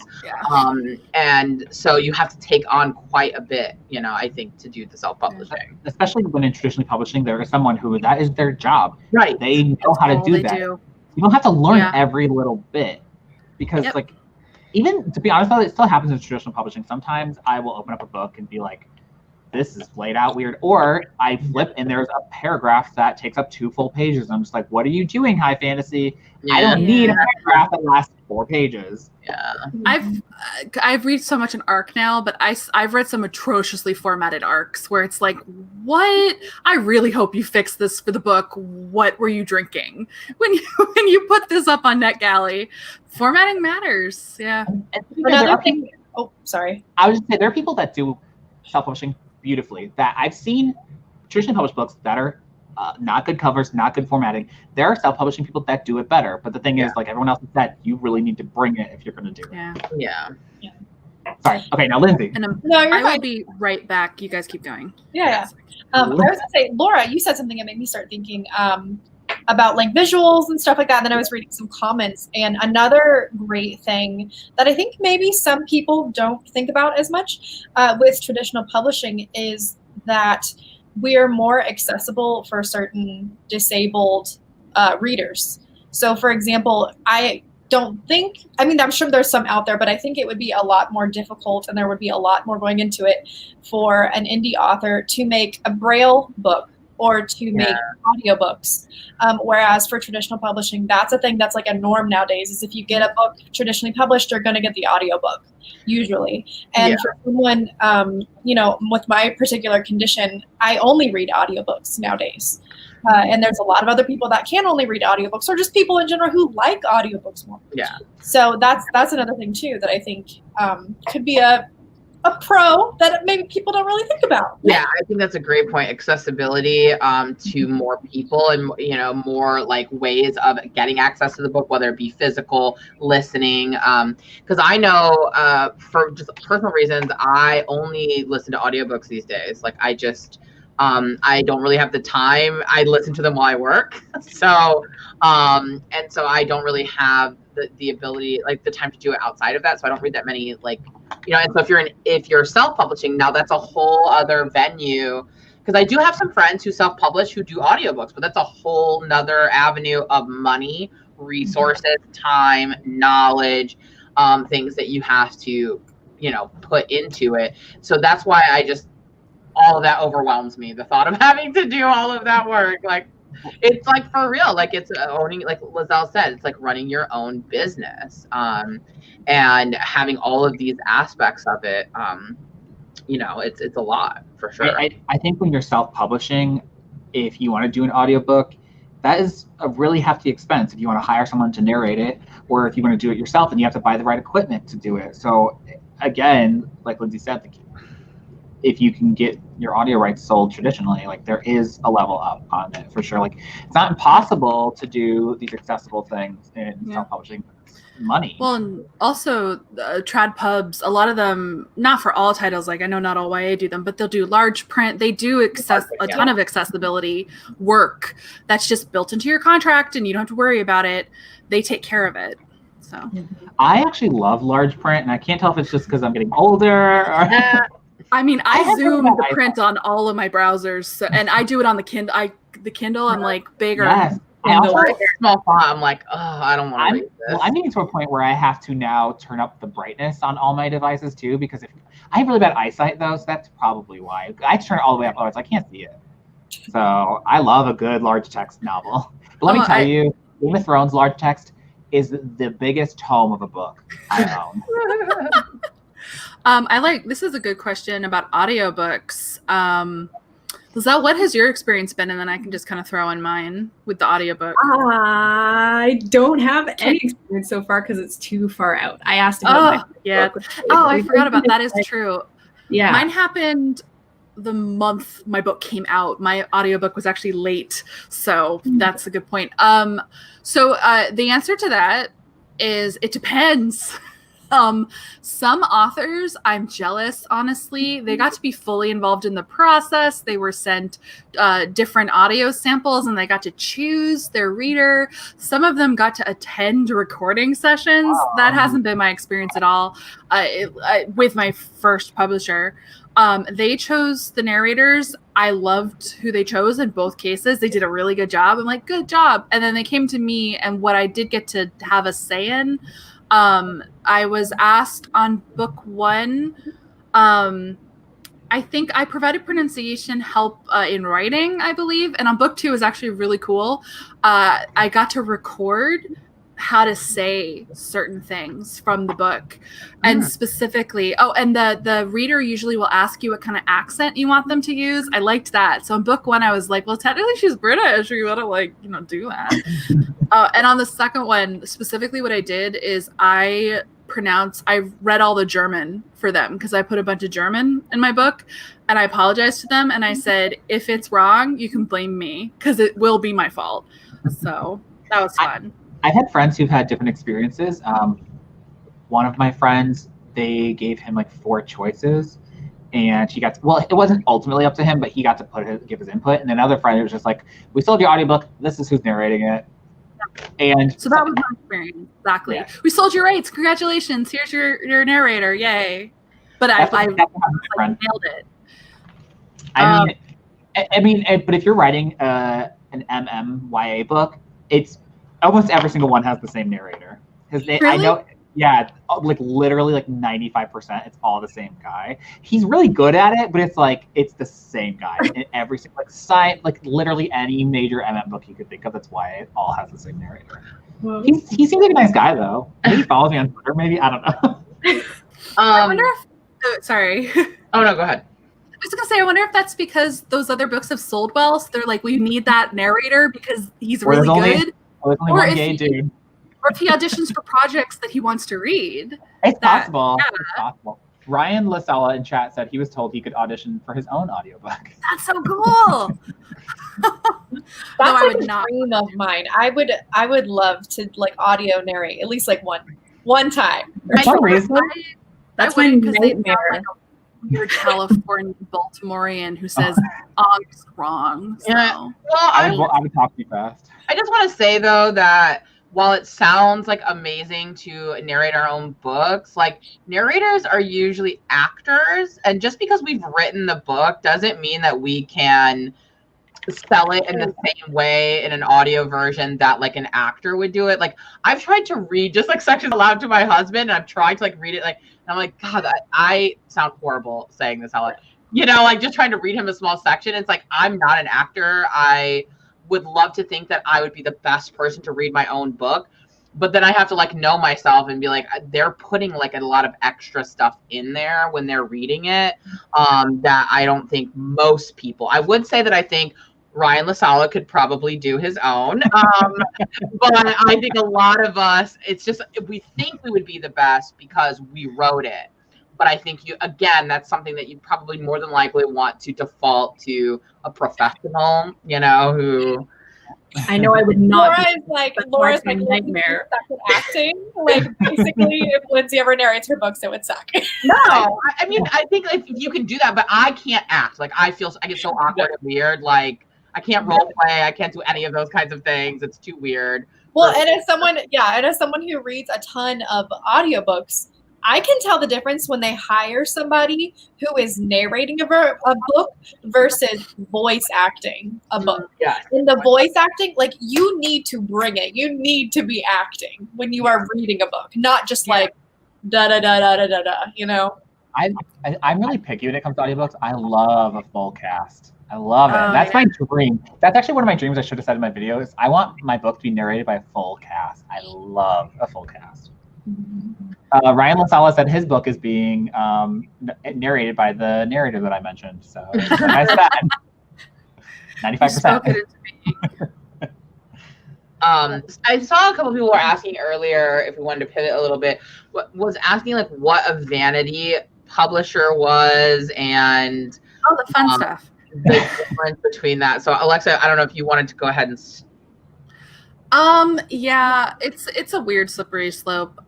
So a vanity publisher traditionally, like going way back, it's via your vanity that you want to see your work published. So you pay a publisher, a print-on-demand publisher, to publish your work. But then self-publishing became a real thing and it evolved. So like some people use vanity as a catch-all term for any time a publisher asks you to pay money up front.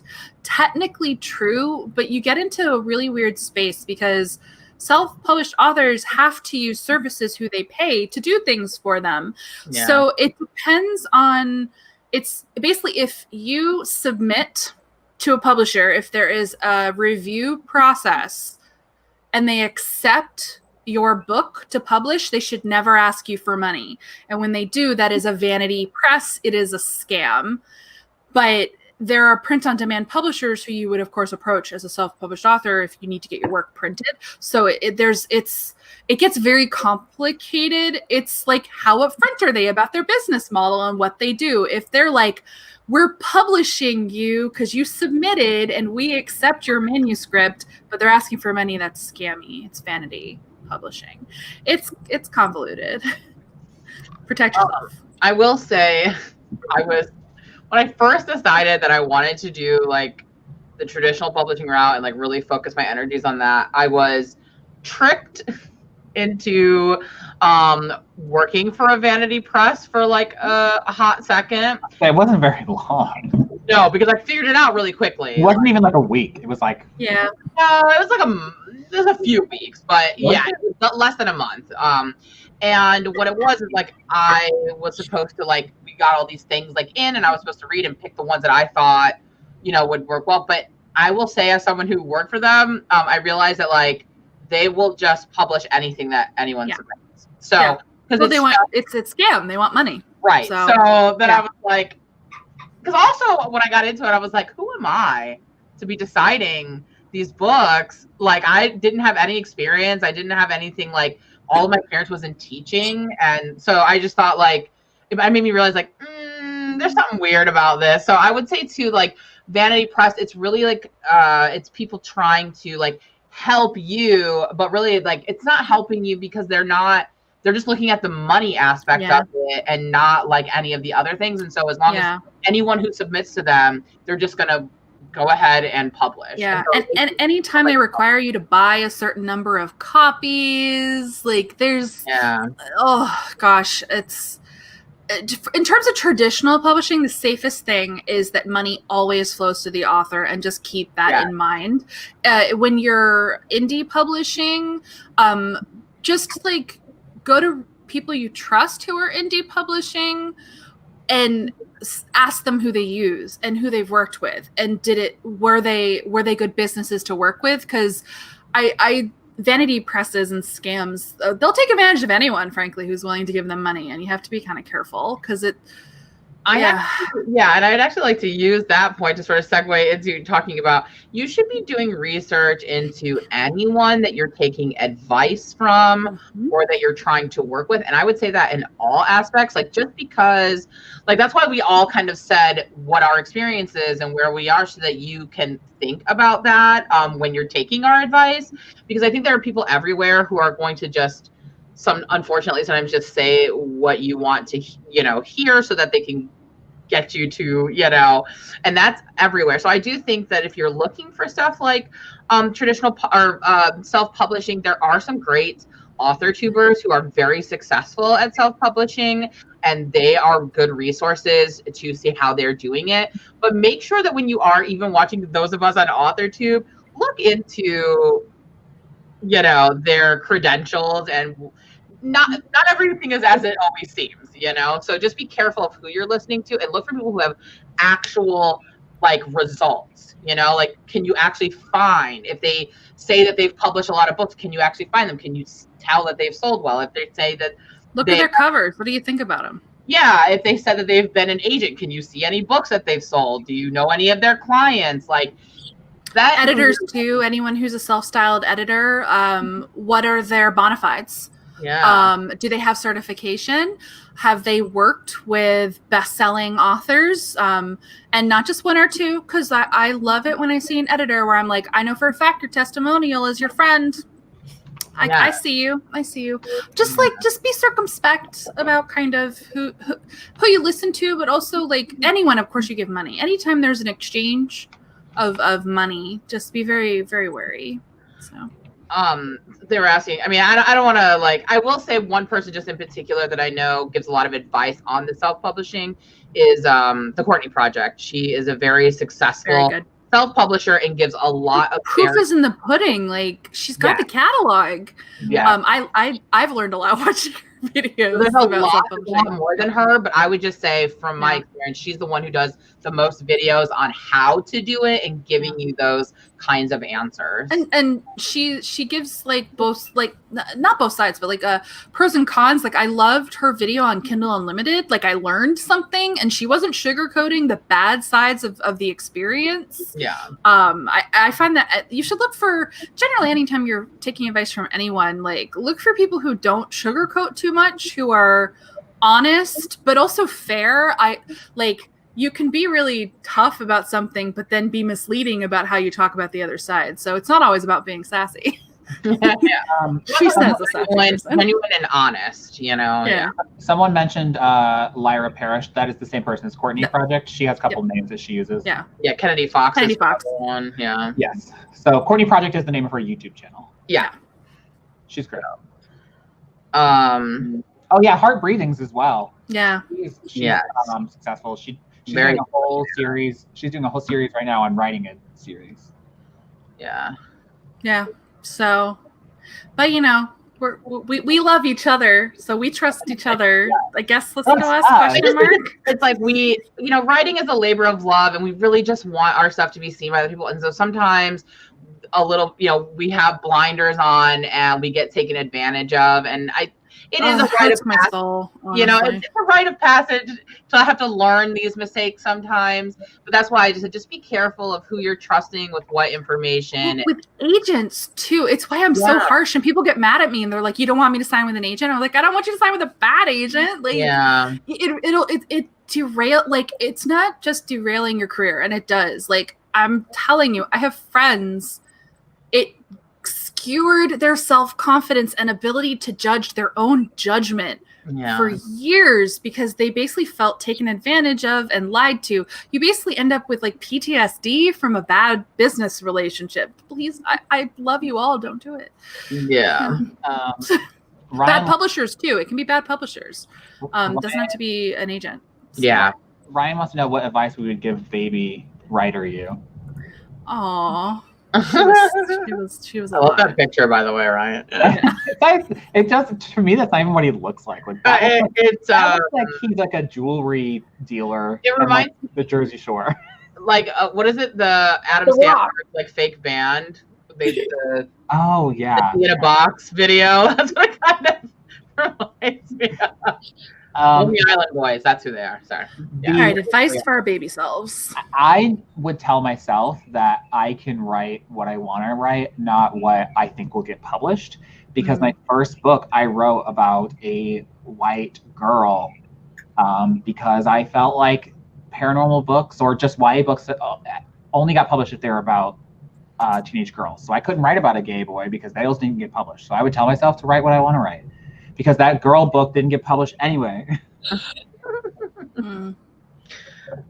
I feel like it would be like,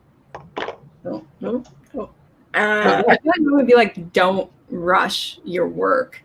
I find that was something that, those are my follies with my first couple books, is that I was in such a rush to get querying that I neglected to edit as thoroughly as I should have. And it really hurts because then I ended up in these phases where I was like getting agent feedback and then I was editing furiously and then I'd throw it back on querying and then I'd have to like edit again. Like, do your best possible editing and like get it in as good a shape as you possibly can before you like go out there. And if it takes you a while, then it takes you a while, but like agents are always going to be there. I think sometimes you get a little messy if you're like trying to write on trend, but for the most part, like give your book the time it needs to be as good as it can be and like give yourself the best shot. Don't just like throw it out there because you just want to throw it out there. Yeah. Also, don't write problematic stuff. That's to me personally. That's my advice for my past baby self because I wrote a problem. I think my advice would be like the opposite of Lizelle's, and mine would be like, hurry up, girl, you're taking. Yeah, I was gonna say hard, like, same. Yeah, I think like my problem is, and I'll like, to be completely honest, like I know some people can juggle like a high career and being a writer. I could not, so I had to make the choice of either staying in academia or trying to be a writer. And because I left a career field to do it, it has put so much pressure on me. I feel like that sometimes gets in my own way, and that's why it's been taking me so long, because I second guess everything and I keep like changing things and rewriting things. And if I were to tell my old self, I'd be like, just relax. You don't need that much pressure. Just write a version. You can always fix it, and get feedback. And because a lot of it is in my own head and not putting so much pressure on myself to like have my first thing. It just feels like, okay, I left a lot to do this, so it has to be perfect. And what I'm doing is now I'm spending too much time on a book that may not even get me an agent. And so it was a waste of time to put too much to it. So I think you have to find that balance of not rushing, but not getting in your own way, especially because publishing is so slow to begin with. Different strokes. Yeah. I'd say I think it really depends on the kind of writer you are. The kind of person you are. I will say that I write my books almost usually in like a month or two at most. For me, that advice is really pertinent because I could like churn it out in a couple months and throw it out. So like if you are a faster writer, I think that works a little bit better. Yeah.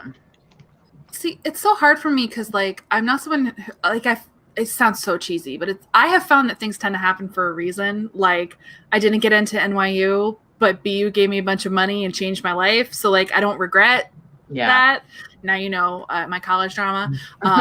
Really great early rejection experience, like made me a better person. But that, like, I think about all my books, including the ones that I wrote that failed on sub or failed to get me an agent. And that's why, like, I tell people all the time, like, even if you think you want to write time travel or superpowers, don't do it. Because I also thought I wanted to write those books and I would be an exception, and I wasn't. But I still don't regret writing them. So let's go baby writer. And I'm with Laura. I would go back to teen me, who was going to become a famous journalist and dabbled in fan fiction, but didn't think she was good enough to write a book. And I would tell her, look, Gen Z is going to like really show up the millennials, and it's going to be like, you're going to be super behind. Start writing novels now. That's what I would go to 16-year-old me and be like, write books. I just didn't write until I was 29. I was actually gonna, now that you said that, I'd also tell myself, like baby, teenage me, you can't call yourself a writer if you're not writing. So you have to actually all did that. I also think if I was to talk to like younger me when I was in college, because like I said, I studied both creative writing and literature. Part of why I went the literature route was I didn't have enough confidence in my writing, especially because in a formal education setting, I was really discouraged from writing genre or YA or anything. They only push literary fiction. And as much as I love reading literary fiction, I cannot write it. What I write in literary fiction is so terrible, you guys, and it was just awful. And so when I saw that, I just equated that with, well, then I'm an awful writer, right? Like I don't write literary fiction very well. And so I'm not going to pursue that. I'm not going to do it. And I wish I would have told myself, like, just because your creative writing professors are telling you that this is the only thing to write and this is the only way to go, they're wrong. And those books usually don't even sell as well as the kinds of stuff you want to write anyway. So I would have told myself way earlier to not discourage from genre, I wish YA had been more popular when I was a kid. Younger people are so lucky. But they weren't, like, my creative writing professors wouldn't let you write anything. You couldn't do science fiction, you couldn't do romance, you couldn't do fantasy, you couldn't do anything. It was all literary fiction, and that's the only thing they would allow you to write in those courses, and that's the only thing they would really like teach to also. And so it's not necessarily saying to discourage people from getting a formal education, because I do think there's probably some schools that have better programs, but don't let people tell you what is acceptable to write and not write and discourage you from pursuing the things that you actually enjoy. Because I've spent a lot of time thinking that if I wanted to be a professor, I couldn't also like young adult books, but I was secretly reading them at the same, you know what I mean? Like, so I would tell baby Laura, you can like what you like and stop letting other people tell you that you shouldn't. There's no shame in commercial fiction either. But they want you to feel shame. Oh no, it's pervasive. Somehow making money and having accessibility to everyone, that somehow diminishes your art, and that's. I get dismissive comments all the time that because I write popcorn for girls that I'm not a real writer. I'm like, commercial fiction is real writing. Last time I checked my bank account. I mean, that kind of goes back to the fact that we are sort of socialized to believe that art is something that has gatekeepers and only certain people can have access to and enjoy it, and something that is commercial as seen as lowbrow because anyone can have access to it. But that is very sort of elitist, capitalistic, like disgusting way of thinking about art. And that is one of the reasons why I want to write what I want, because I want it to be accessible to everyone. I want it to be accessible to little poor me who didn't, have all that accessibility growing up. So that's really just an elitist way of thinking about art, that it needs all these sort of gatekeepers and only certain people can have access to them. I majored in creative writing, and we were not allowed to write. Only my senior level writing class were we allowed to write genre, because it happened to be that specific professor liked genre fiction. But I saw on the first day of class, people get in fights with the teacher about the one girl wanted to write fantasy, and the teacher was like, you can't, this is literary only. So it is a thing. It hurts my soul.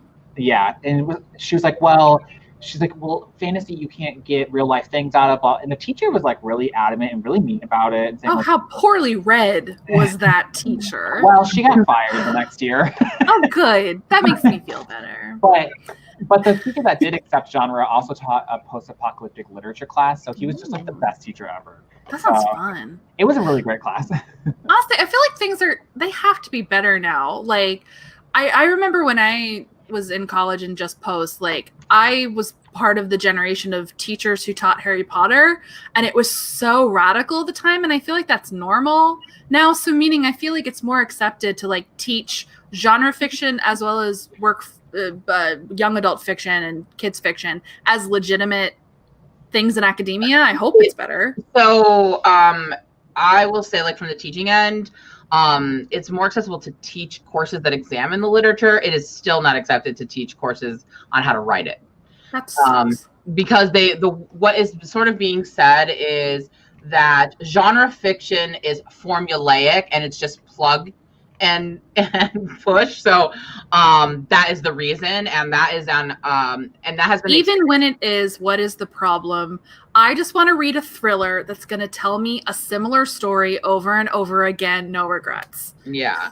Because that's been my experience. I've taught at several like universities as well as community colleges, and that would be across the board, and that's in different states as well. So I feel like it's kind of like, I think the literature departments are really moving in a more progressive fashion in what they're teaching. I know that I got to teach some really radical courses that I created of stuff that I never thought I'd get to. I mean, I had students writing papers on YouTube videos, so nice. English course. So I feel like definitely in that, but I definitely think that the creative writing realm is still very gatekeepery, highbrow, sort of privileging that. The good news for everyone is you do not need a degree in writing to be a writer, let alone an MFA. I mean, to be honest, I kind of wish I had done it in something else, because I learned a lot, but I could have had a degree in something that would have gotten me a better. I've learned more in the craft books I've read in the last 6 months than I did in any creative writing course I took. Here's the thing, though. Here's what I'll say, though, is I don't want to discourage anybody from getting a creative writing degree. Like, I love that I have it, but like, realistically, my job has nothing to do with it. So yeah, just be wary. Lindsay, you have to give advice to your baby self. Well, I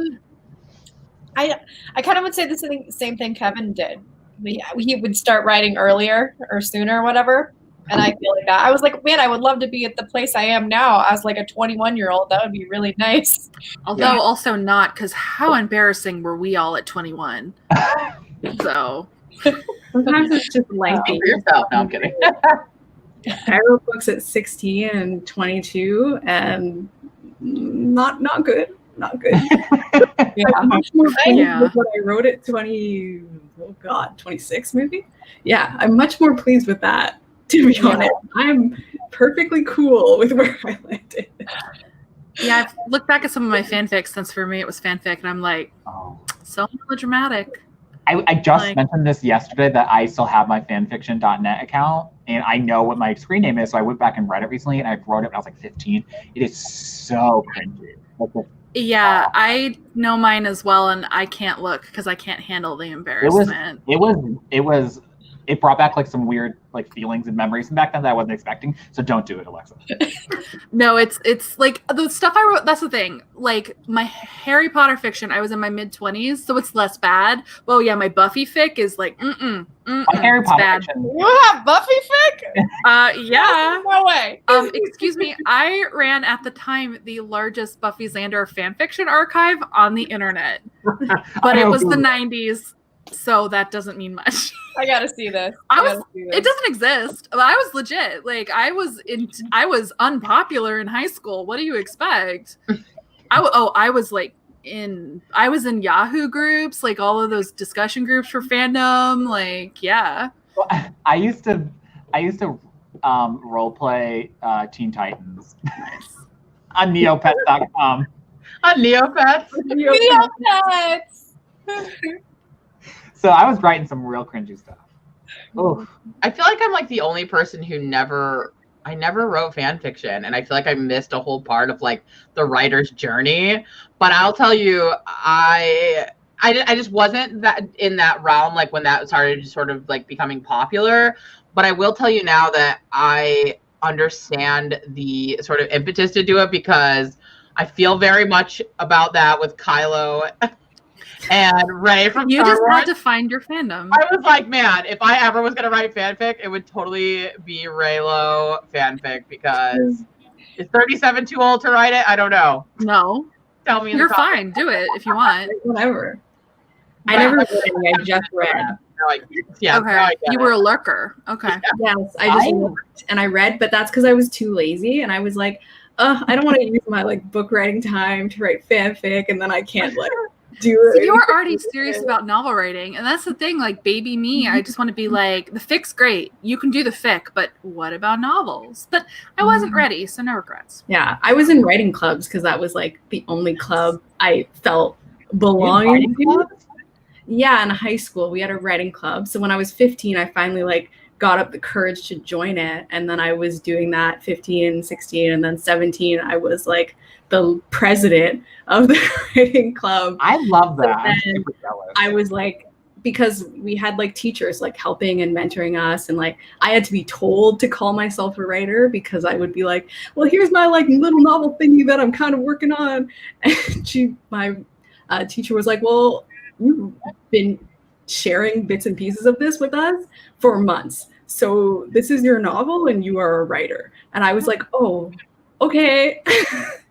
I love that, though. I was like very serious. I remembered her name so that I can like creep her on Facebook and try and send her my book and be like, look, you helped me. Aww. I love that. We had something like that in my junior high, and I know, I'm jealous. But the thing is, you had to try out for it.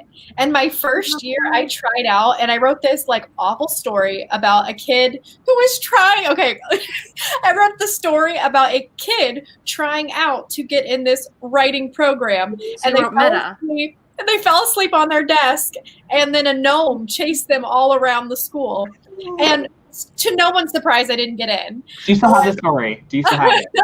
And I remember I was devastated. Like, I had never been rejected at this point in my like 13 years of life. And I just remember like I wasn't gonna make it, y'all. Like, it was so bad. And then I tried out the next year and I was fine, but I got it that year. Do you still have the story? Cool. Yeah, somewhere. We get a dramatic rating, please. But that's Read it to healthy. your Like channel. that early brush with rejection prepared you for traditional publishing. Oh yeah. Let me tell you. We were a Like, soft writing group. We took everyone, no matter how bad you were.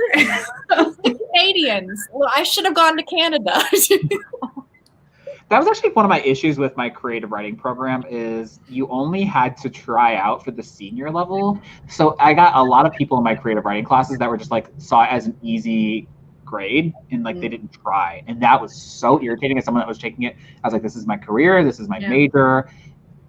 It was so, and what was really irritating is that the film students were required to take the creative writing classes, but the creative writing students were not allowed to take the film writing class. That really pissed me off too. That's annoying. That is really annoying. Someone asked, will agents be cautious of taking on younger writers? I think it depends on the agent, right? It depends on the agent and it depends on the writer. Like if so, the advice I always give, at least, if you're a teen writer, a younger writer, don't put your age in your query. If you're really worried, like actually, I'll say anything younger than college, do not put anything that references your age in your query. Once you're in college, at least if you're querying YA, it's far more acceptable now to be in college and be published than in the past. There have been some trailblazers, essentially. But even so, you might not want to put it. Once an agent is like, this is a great book and I can sell it, they're not going to care how old you are, usually. Would you, in what instance would you actually include your age? Like, I feel like this is callous, but it's just completely true. If you're at a very good college and you are maybe not a freshman, but like if you're like a junior or a senior and like you go to like, especially if it's a school that's really known for writing specifically, in your bio paragraph, say you're a creative writing major at Iowa. Even though that's a grad program, it's still like, that's not bad to put on your thing. And I mean, think about how many book deal announcements we've seen that have been like, they're at Harvard, they go to UPenn, they're a Stanford student. I mean, this is not a live stream about competitive college admissions and all of my feelings about elitism in the publishing industry. Actually, I guess that is relevant, but we could talk about that on another day. It is unfair, but it can move the needle if you go to a notable institution. As a college student, as a teen, I would just not put it because it'll prejudice them before they read your pages, and that's not fair. I'm trying to think. I think I might have put my age in my query. Just I was like, I'm a 25-year-old writer living in blah blah blah. But I don't remember why I did it. Once you're like 25, it's like fine. So yeah, I thought you were asking like, but in what instance would someone ever write their name? And I was like, when I was a teen, I was all over the place being like, my name is Lizelle and I am 16 years old.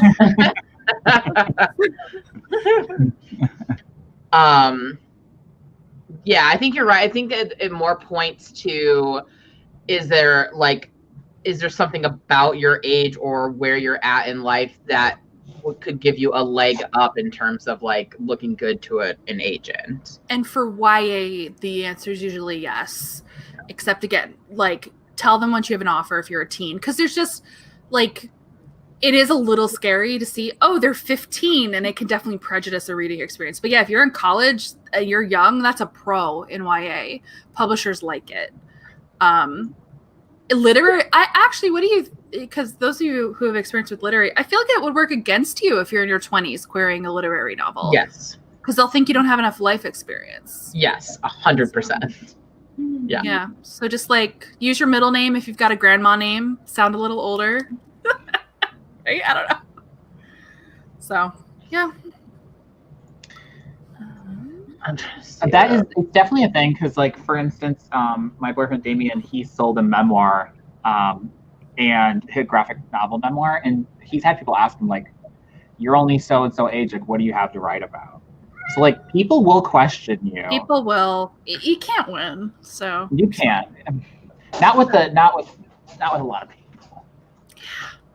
I will say though, to some extent, even though I kind of hate that I hate that I waited until my 30s to start trying to pursue, but I am glad I didn't do it too young, because I feel like my books would not be as good or deep or have a lot of the things that they have because I didn't have as much life experience. And I've like done so much in the between college and my 30s that I would just not discourage young people, but I would just not rush it.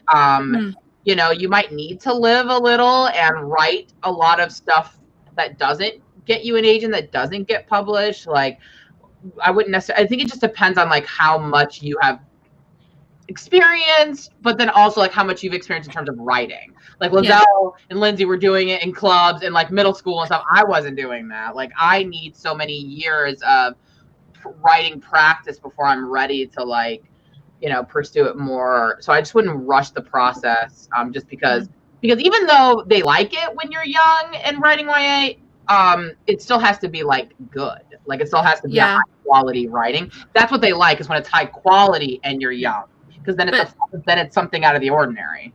Yeah, but also be wary. Like, I made a video on this, and some people took offense because they thought it meant I didn't like young writers. I'm like, no, I'm trying to protect you. Publishing YA will chew you up and spit you out as well if you're quite young. And then you struggle with the next steps of the publishing process. They'll just be like, well, we'll just replace you with a different 21-year-old in 3 years. So meaning, like, take care of yourself. Take care of yourself. It's a lot of pressure. Like, I am, because I am friends with a lot of, because it's YA, writers who are fresh out of college when they got their deals. And I'm like, the pressure that they're under and the things they have to deal with, I have coping mechanisms because I'm in my 30s. Yeah. And like, I've dealt with all sorts of stuff. And also I just, like, my brain has stopped developing and stuff. It's a lot. So take care of yourself, because publishing loves a marketing angle, but when you're not fresh anymore, it can be rough. I care about you. Yeah. So, yeah. Someone asked how much your bio matters in your query. So I'm just curious what you guys think. I have yet to query, so I don't. When I've done my queries, because I didn't get an English degree. I took a couple creative writing classes, but I hadn't been in any short story anthologies or anything like that. I didn't really have credentials. And so with me, what I used my bio for was to really play up the connection that I had to my story. Like, I was writing an Own Voices story, so I talked about like being Trinidadian Canadian and growing up in a family where, 9 of us lived under one roof. And that's why I wrote a family with 11 family members, because that's how I grew up. I think if you are struggling to find what to put in your bio to be like, how can I like connect this with and like make it just more than my name is X and I live here, like that's something that I did. And I feel like that helped out, because it told the agent, like, this is why I'm writing this story, and like, this is my connection, and like, this is how it relates to my experience, even if it's not an own voices narrative. And I learned that from podcast where Eric Smith was on it, and he talked about liking reading something like that in someone's bio. But that's kind of like how I did it. I think like it's important to include stuff in the bio that matters, like Lizelle said, to understanding either the book, or like where you're coming from it, or if you have any experience that is relevant to like writing and publishing and what you like have done. So I don't think it's a disadvantage if you don't have the degree or went to a good school, but if you did, why would you not want to, you know, put that? But just I would be really careful and only put relevant things in there, you know. Don't like be like I'm not going to put in there, you know, I'm a dog mommy to 2 beautiful little puppies that are so cute, you know, like it's just not really like people do that though, which but I wouldn't, is what I'm saying. I know it's relevant to getting you an agent. It's not going to matter. It's a waste of time. It doesn't, you know, I would just keep it, especially in the querying, like you want to keep things down to the point, what they're actually going to care about, that's going to matter for them, understanding you as a writer and understanding what you've written. Mm-hmm. It's hard to, and I understand like some people are like, I don't have any credentials, like I don't have anything to put in there, and like same, I didn't either. What you can do is kind of like make the most of things you have. So for example, I haven't been published. I don't have a publishing degree, but so I put in that I got into Author Mentor Match and I'm a mentee for that. I mentioned a panel that I got asked to speak on that was about writing, and that filled up 3 lines and made me look like, you know, I had more credentials than I did. And so, I mean, it's all, be honest, but you can like, you know, talk yourself up, you know, you've got something about you that will sound flashy. Well, and if you have an AuthorTube channel or an Instagram, anything where you started cultivating a space, you can say that when I'm not writing, I talk about writing on YouTube, or when I'm not writing, you know, or in addition to writing, I have a small bookstagram, like whatever it is. I think Twitter's a little trickier because like everyone has Twitter, and unless you're really cultivating a space, but like it fills up space. Anything you do and have done that shows any engagement in the publishing industry is good. So like if you're on subreddits, publishing subreddits a lot, maybe it's just a thing, you know, in my spare time, I spend a lot of time on our writing. I mean, should you is the question, but like it's anything that shows that you're engaged. But it's also why I do encourage writers, aspiring writers, to get involved. You create the things that you can put in your query. Join your local SCBWI chapter if you're a children's book writer. I volunteered with DragonCon on the YA Lit Track staff for years. Like I created the things that then looked really great on my in my query when I was ready to query, but like I'd been doing stuff for 5 years. That's the only reason my query bio looked good. It was long before I started this channel. I was a mod on Reddit.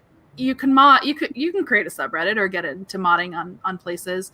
Get engaged and involved. Yeah, I think that's a great tip. Like if you feel like you don't have anything for your bio, then get involved. Create something. Yeah. And start now. Like it usually takes a couple years to develop something, but hey, it takes us a long time to write our books. And then that's going to help with the networking too, because by getting involved in things, that's how you're going to meet people. It's how you're going to make friends. It's how you're going to get beta readers, critique partners. It's all full circle, you know? We're tricking all of you introverts into putting yourself out there. Yep. So, yeah. Somebody asked what own voices, like if own voices works for disabilities. Yes. So like the definition of own voices is the character you are writing about shares your marginalization. So that's any marginalization, including race, ability, orientation, etc. Yeah. And you can just say that like this book I drew in my experiences as X. It's as simple as saying that kind of phrasing. Which I did in my bio and my query, because my first book was about a gay teenager dealing with generalized anxiety disorder, and I mentioned that in my bio. That was something that I added to it to kind of fill it out. Yeah. And I can give you an example. Like, let's pretend I was querying my thriller, and that I wasn't me. Like bear that in mind. I would say, like, because it's about college admissions, my bio paragraph might be, I've been doing private admissions essay consulting since 2013, and I drew from my experiences in that crazy world when writing this book. It has nothing to do with publishing, but it's very relevant to the thing that I wrote, and it demonstrates expertise and also tells them that I'm a weirdo who spends her free time helping kids with essays. So yeah. Someone asked if you should mention a degree that has nothing to do with writing, and I would say only if it has to do with the subject of your book. So like if you have a degree in forensic science and your book is like a forensic scientist person, then you could mention that, because then you're coming from that experience, like that. So like, if you were a clown and your book is about a clown, then tell people you were a clown, so that there's a legitimacy to what you're doing, like what you're writing. It elevates it a little bit that you have experience in that, what you're writing about. This question is specifically for me. I just want to throw it up there. Yes, I did. I will not lie. I bragged on myself a little. You should be proud of your accomplishments. Because I graduated with that in honors, and it's a writing degree. So I said I graduated magna cum laude from Boston University with a degree in magazine writing. That was my most relevant writing credential, other than working on cons. So yeah, like if you have anything that shows that like you have a degree in anything adjacent to writing, do it. Especially like if your program is ranked, which mine was. So that's why I did that. Someone asked if it would be stupid to practice writing queries with older manuscripts using the formula in Alexa's videos. I don't think it's ever a stupid idea to practice writing. No, I think that's a great idea. You can also practice writing queries for books you love. Yeah. I've done that. It's great, actually. I also like helping other people with queries. Like it's made me better at pitching my own stuff. Like it's easier to see in someone else's work what's missing, for example. Like I'll read something and I'll be like, oh, there's a pull missing here. What else happens in your book? And it just takes a couple pointed questions to really get to the heart of the book. And that helps me. So I want to quickly point out the question that said, I've seen some popular tweets that say own voices isn't really a thing in fantasy. Is that true, or can you explain this? Own voices is any experience across any type of genre, and genre is not an indicator of if it can be own voices or not. Yeah. Also, like I am a disabled person, and if I am writing a disabled character, it is own voices. No matter if it's contemporary, fantasy, whatever. And also a lot of agents, like, this could be a whole other conversation.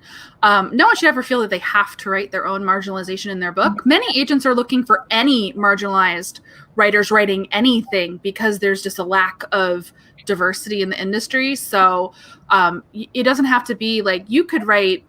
The book doesn't necessarily have to have your specific marginalization, but you still could tell them a little bit about yourself, something that's like, especially if it's underrepresented in the publishing industry.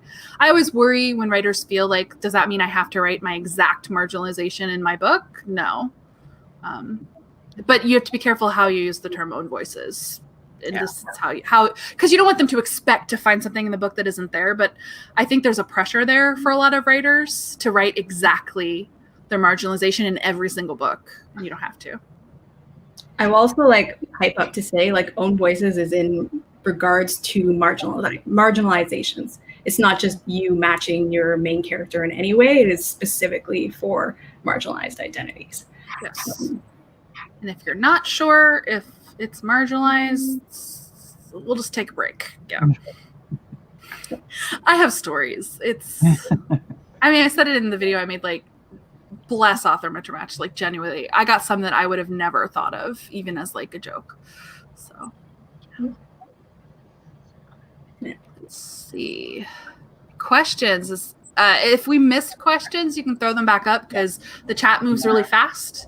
Yeah. Someone said, should you disclose if you're disabled in your bio and your character has a disability? That is up to you whether or not you want to disclose that it's an own voices. Like, in terms of that's completely your decision.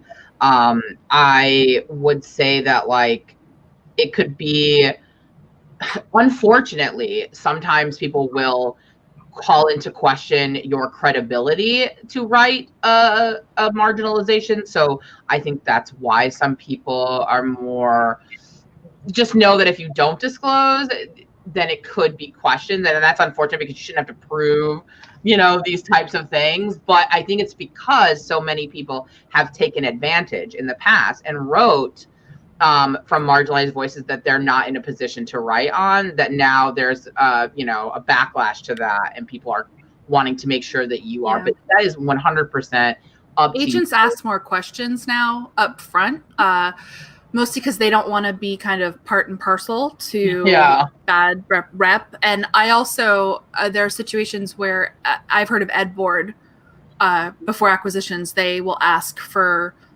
more details on the author before taking on a book that could potentially be problematic. So when you said that, for some reason in my head, I just imagined an editor being like, "Prove to me that you're gay," and I'm just like.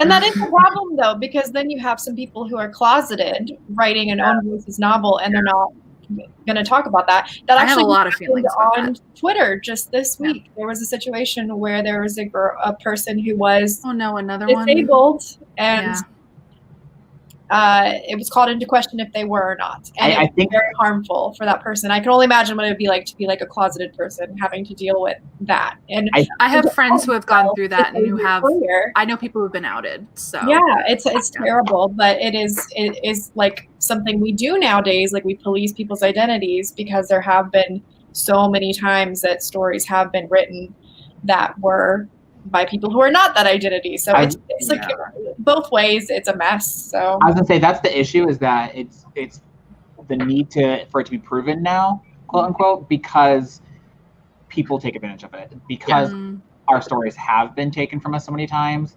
that's where the issue is coming in. And I understand both sides of it, because I can't imagine having to be forced to come out. But it also feels awful when my stories keep getting stolen from me. You know what I mean? So I just wish people would stop stealing stories that aren't stolen. That's why we can't have nice things. Complicated. It is really complicated. There's no cut and dry thing. Yeah. Well, and it's intersectional as well. You can't. There's no one stop shop opinion or solution because it's a really complex topic and one that we're working through. So we're a monolith of publishing. We are publishing, guys. Someone's asking about current landscape of self-promotion. Is there a heightened sense of publishers pushing the persona of an author over their work? Where's that one? I like that question. Danny Lamb. There you go. Yeah. Here's what I have noticed and talked to friends that work in publishing, that they often push an author if they're writing contemporary, it seems. But if they're writing fantasy, they tend to push the story more. And I know that contemporary agents on average have longer lasting careers than fantasy writers. So because I have a friend who used to work in publishing for a Big Five, in marketing for a Big Five, and that when they were selling contemporaries, they always sold the author, whereas with fantasy, they sold the story. I wonder if that's because of the standalones. Contemporaries having more standalones. You got to build the author as like a versus a long series where you can tack them onto the series in fantasy and sci-fi. I was gonna say she did a whole thread about it on Twitter, that fantasy writers tend to make more money up front, but contemporary writers tend to have longer careers. Yeah. But I will say I have observed a shift that I find interesting. As always, YA leads the way in things that are both good and bad. I think because of our buzz culture and our debut culture, I think there's more of a push of like who you are matters, even when you're writing genre fiction. There's a lot of cult of personality in YA specifically around certain authors, including fantasy, meaning I've seen aggressive self-branding, good and bad, where it's like, oh, wow, that author is really going hard at that's their shtick. And the publishers like it too. Everyone's feeding into it, and it's good and bad because it's, I mean, gosh, we don't even want to get into death of the author and things we wish we didn't know about people who wrote books we like. There's a real danger zone, frankly, in pushing authors hard as brands, as individual brands. It's definitely I think I feel, and I personally feel that pressure a lot in YA, that it's like I have to be pretty and likable and approachable, and like it matters. It does matter, and it comes up in acquisition meetings too. Like it was probably in June when everything was on fire. I swear I think it was Patrice, because Patrice was an editor, was saying that people's physical appearance came up at acquisition meetings. Ew. I know that's an extension of brand, but I think it's an issue. I don't think Suzanne Collins would get published now, at least not easily. Because I can't even tell you what she looks like, and she has no presence online. Yeah. And that was fine when she was published. And aren't we happy about that? I want to know as little about her as possible, frankly, after everything with J.K. Rowling. Again. Don't look behind the curtain. No. I'm an old school Harry Potter fan. My enjoyment of Harry Potter started going downhill a long time ago. The more we got to hear Joanne. Share. Sorry, I just got real salty. Everyone's like, I'm in the same boat as you. I was like, why couldn't you just shut up? Why couldn't you just retire? I don't want to know anything about you or your opinions. Although, here's the thing. So I guess I've resisted doing it because it's so funny. Years ago, I would have Harry Potter fans who would refuse to speak to me because they could not take, I would say things about J.K. Rowling, and they hated me for being critical of the thing they loved, her and the books, because I actually think that I'm a huge Harry Potter fan, or I was in critical fandom. It was in this stuff was in, there are things in the books that have been problematic for a long time. Oh yeah. I mean, I used to literally do panels at Harry Potter conventions about the chronic and upsetting heteronormativity of Harry Potter. I have so many feelings. Anyway, we're not talking about Harry Potter. The point is, okay, we can have a whole conversation about this outside of it, because I think it's double-edged too, because there have been certain figures in YA, we learn more about them, and then it ruins their books forever. There are a few people, maybe it's I know more because we're in the author space, but I will never read certain people's books because I hear things. Yeah. And sometimes those books feel like they're in a time capsule. Like when I was a teen, some of those books that I loved, it was because there was a very small amount of books. And I can tell you they were not Black protagonist books where they were not slaves often. And so the books that I latched onto as a teen were just that's what was there at all. And I think of the books that are here now as a teen, and I'm I would have never even touched those if I had what I have now. And so when those authors pop back up to be problematic, it's well, now you've opened the time capsule, and now with everything that exists now, I'm critically examining what you've got, and it's not that great because it used to just be the only thing, and now there's more. Yeah. It's happening all over the place. I mentioned Buffy before, and I just want to let everyone know I was a Buffy Xander shipper, and it's ruined. He's terrible. He's a nice guy with a capital NG, and also Joss Whedon was disgusting. The thing I loved is ruined forever. We have to go back and examine the things we loved with new lenses. Yeah. So mad. See, I was a Buffy Spike shipper, but I actually hated her with Xander even worse, even though Spike is way more problematic. I had my reasons, but the most important thing for you and I is that we weren't Buffy Angel, clearly, so we can be friends.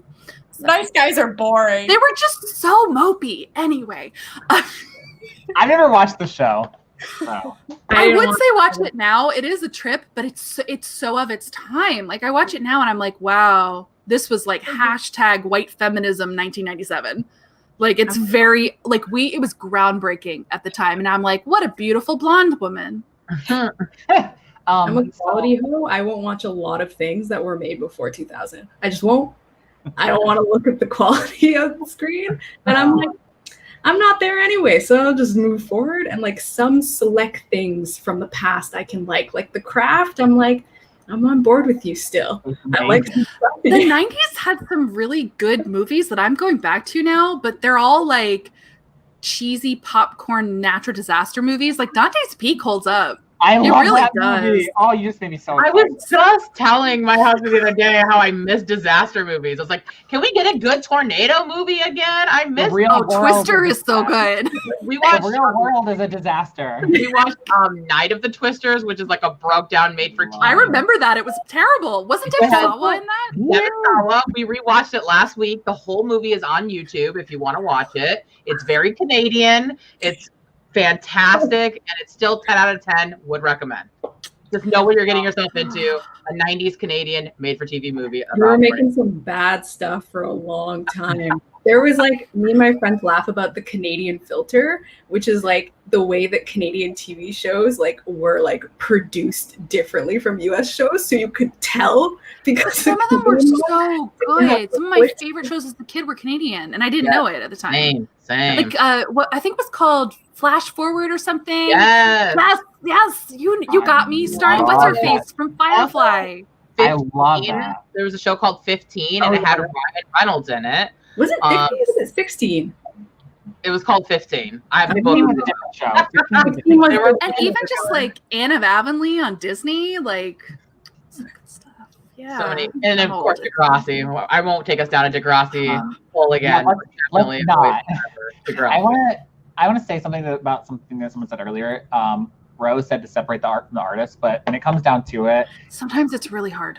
You're still supporting the artist. Like, let's say you don't want to support J.K. Rowling anymore because of what she said, but if you're still buying Harry Potter merchandise, you're still supporting her. She's still making money off of it, which is still your money is how you show your support, unfortunately, in a capitalistic society. Yes. So if I don't want to support the guy that wrote Ender's Game because he donates money to anti-LGBT organizations, I can't buy his books. That's still same thing with Chick-fil-A. Stop eating Chick-fil-A. Same thing with Chick-fil-A. Like, you care about I miss Chick-fil-A being like ethical songs. You know, this is dumb, but the one that killed me and the other week was like, wait, I probably could have stopped that years ago. In the 90s, my mom saw a Dateline special on the CEO of Sally Hansen Beauty, and he like raped people, like raped women, assaulted women. And so she was like, you can't buy Sally Hansen, the nail polish. She's like, you can't buy Sally Hansen products because we don't support garbage. I have not bought a single one of their products since the 90s. And I recently was like, wait. But I just got used to it. Yeah, I think Kevin makes a good point. Like, unfortunately, our dollars have more of an impact than our vote, and that's just the truth. So you should put whatever few, in my case, coins you have towards the things that matter to you, and you really should ask yourself, you know, especially when that money goes to give people a better life than you yourself have. Do you really want to be supporting those people, or platform that harm other people? Sorry. Oh, no. I was just saying, like, or are you giving them money and they're using the money to actively harm other people? Exactly. I agree with what Catherine said. If, let's say, you really want to read Harry Potter or Ender's Game or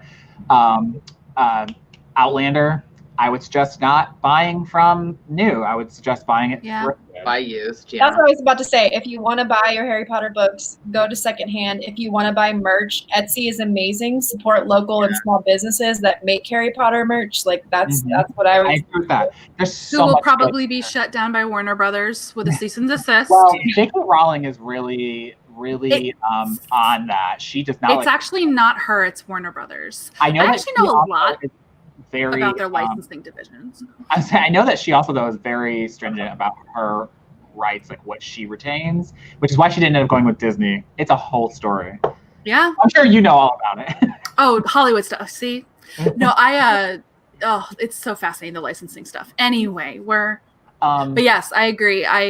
When I didn't want to support AJ Finn, I bought his book for $2 from a Goodwill. Here's what I'll say. Okay, so here's the thing about the Outlander writer. She didn't do anything like homophobic or racist, but she just hates fan fiction. She also hates English majors, she tweeted once, and I screenshot it because I didn't want her to delete it and try and go back on it.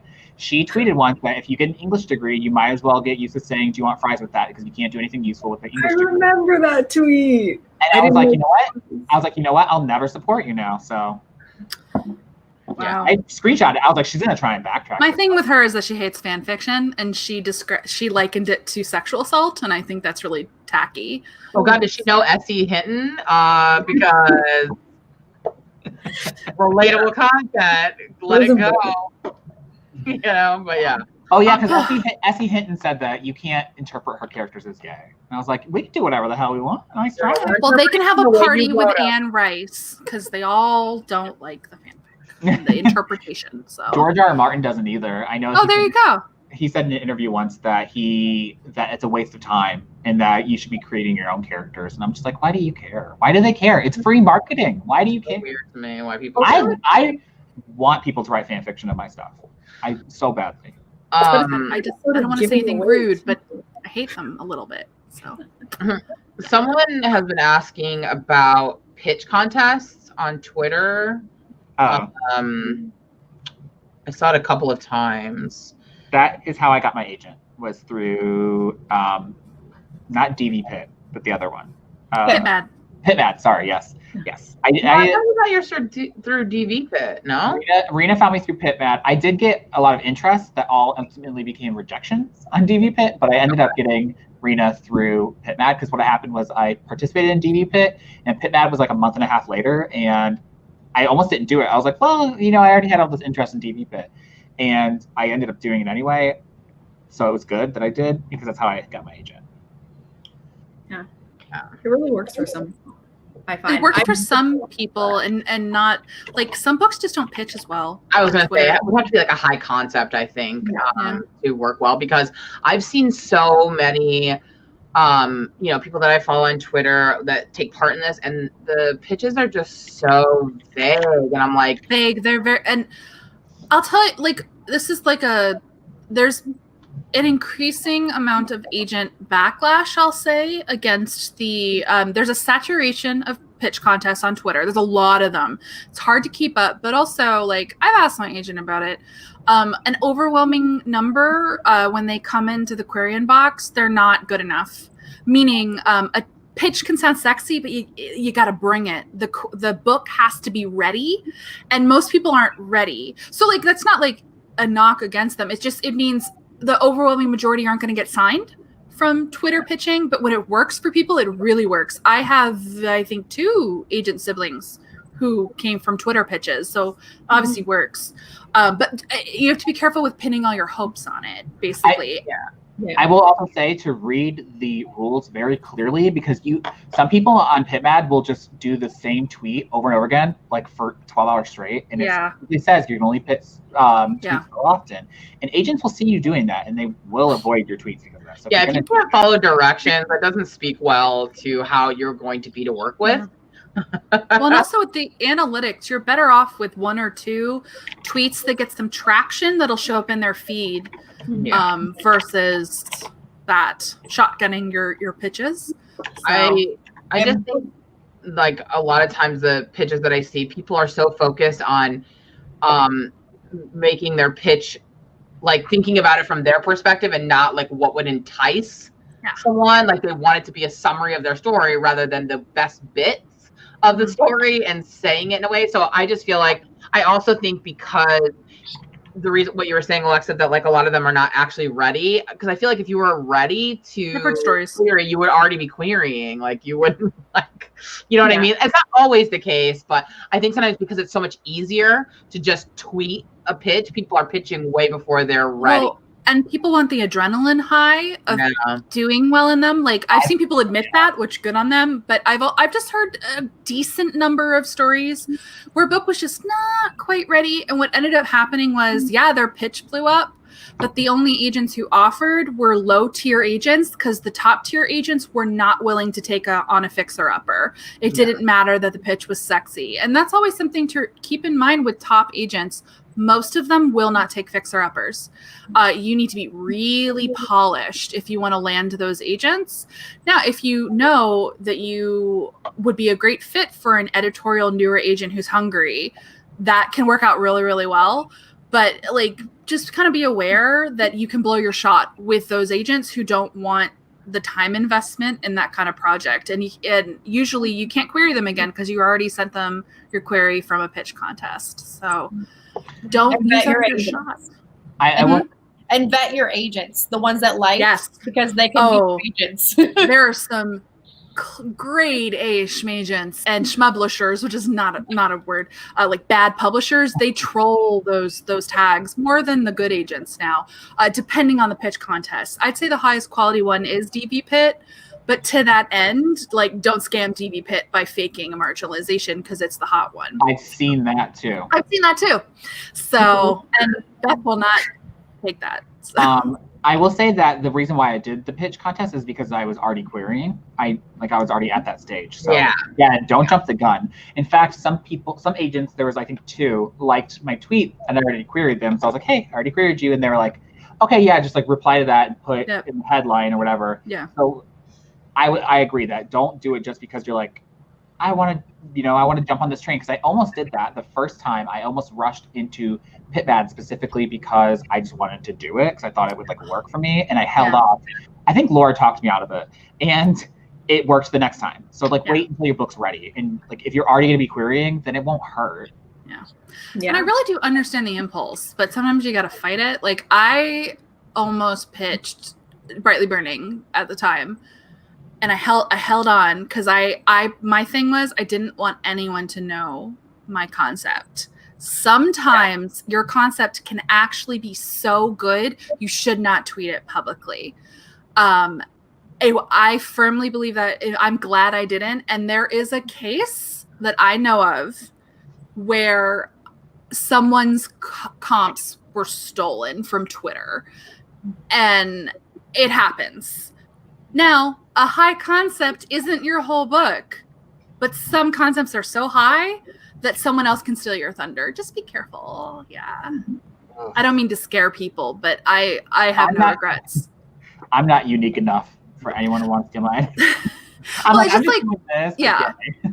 For me, the biggest worry was like, what if someone who's already published can write that in 2 months flat? And just like gets a deal first. And I'm not agented yet. That was my concern, basically, that I was so far behind in the pipeline that someone could lap me. That's why I've been so super vague in my AuthorTube videos about my book, because I know how long it's taking me to write this dang book, that if someone else liked my concept, they would probably write it quicker than I'm getting it out. And I don't want them to take it from me. I don't think it's so high concept and amazing, but there is like a little hook to like the concept that I don't want people to know yet because I'm afraid they'll beat me to the punch. So I've been like that too with my middle grade I'm querying right now. I have a really hooky movie and a really hooky book that got a movie deal that are just like so weird when you mash them together, but they work. And I've had good results, I think, because my comps are so the case I'm thinking of where I know that someone's comps were stolen, the person who used them beat that person to publication, and they became the only person who could use that. It was the unique combination of the comps. Yeah. And I've just always, I know it's a conspiracy theory, to be fair, but I have the timeline where I'm 90% positive this is what happened. And and I tell people, I'll just tell them, like, as a cautionary tale, if your comps are fire, make sure you can be, you're going to get a top agent and sold and be crashed immediately. Actually, for yourself, the comps, and like for me, titles too, I'll hold back. Titles. I hold back titles. No. Yep. You just in case. Yeah. I hate though the idea of comps because my book is not so unusual that there's no books out there like that, but I also don't feel like I know any comps for my book. Like, I feel like that gives me the most. You can tell me the pitch later. I'll come up with them. I'm really good at it. I feel like it's so weird because I read, like, I'm writing a YA contemporary and I devour YA contemporary. Like, anything new, I read them all, and I feel like why is this so hard for me? I don't think my idea is so out of the ordinary, but some books are harder. I struggle with comps for my first book, and I honestly used media comps because it turned out there was very little like it on the market because then publishing didn't want to buy it. But that's a past story. This is why I do really vague. Like I'm like, oh, Charmed meets The Craft with brothers. Yeah. Like, nah, that's vague enough. And so you could write that. Yeah, you're good. Yeah, you could write that, but it's not gonna be the same. Yeah. And Laura, once you get betas and like CPs and stuff, ask them. Yeah. I do plan to like, tell me, what does this seem like to you? Like, yeah, for sure. I like a well-applied media comp personally. So Yeah. This is an interesting question about including COVID in books that people are writing that take place after now. I have heard from agents on Twitter that say they are not in the headspace to take on anything that's about COVID right now. That we need some distance from it. People are still like dying from it, and it's still like hindering a lot of people's lives that they aren't really, if you're talking about books that have it in it, they're not really wanting those. Even mentions, I feel like, are at your own discretion. I don't know. I wrote my horror, and my horror takes place in like 2023 and 2027, and I don't mention it because I'm just like, is it relevant to this and what's happening? And I'm like, I don't really feel the need to, and I also don't feel like it will be like a knock against me, especially like in a horror genre and a fantasy genre. I don't know about contemporary. That might be like a different ball game. But for what I'm writing, I'm just kind of like, I don't need to mention it. Yeah, well, because I have like a speculative fiction. That was my first book I ever wrote that actually deals with like a pandemic. And so when all this happened, I was like, ooh, maybe I should go back and revisit that because it's so like relevant now. But then I was hearing all of these agents being like, we don't want books about pandemics right now. We don't want to be in that headspace of dealing with that. So I do think think about, okay, so my area in research was trauma studies. And we talked a lot about how books about 9/11 didn't start coming out until 10 years after 9/11. Yeah. It just, people were not ready to go there, and there would maybe be one or two by like big named people, but you need a little bit of distance from things that are that traumatic. And so I know that in terms of talking about stuff like that, it may be a while before people want it addressed, but also at the same time, if you're writing contemporary, there's the whole other thing of like what's actually happening right now and how do you include that in your book if you're trying to be realistic. I did. So, yeah. And what sucks is I'm going to take a look at it in past pages and see if there's anything else but at a certain point I can't. I felt I had to include it because my book takes place in 2020. Yeah. And my kids are in high school. Yeah. But the thing is, this thing won't stop. Like, I made these edits in April, and I'm like, well, damn it. I can't not have my characters go to school. So in my imaginary universe, they're at boarding school right now because I need them to be. But I included references to the previous year and spending the second semester of junior year at home. And specifically, I referenced the SAT, and they were all canceled in the spring. So I literally couldn't reference them. I had to change one of them to ACT. So meaning it factually impacted my book, but I still really light hand. I was careful, and it's still probably going to be inaccurate, and it's going to feel weird. And the person who specifically asked the question has a thriller set in Indonesia in 2018, 2019. And my question to you there is, does it have to be set in a specific year? Because by the time you finish it, and if you get an agent and it gets published, no one's going to read a book in 2023 or 2024 set in 2018 unless it has a reason to be historical. So in general, do you have to set it now?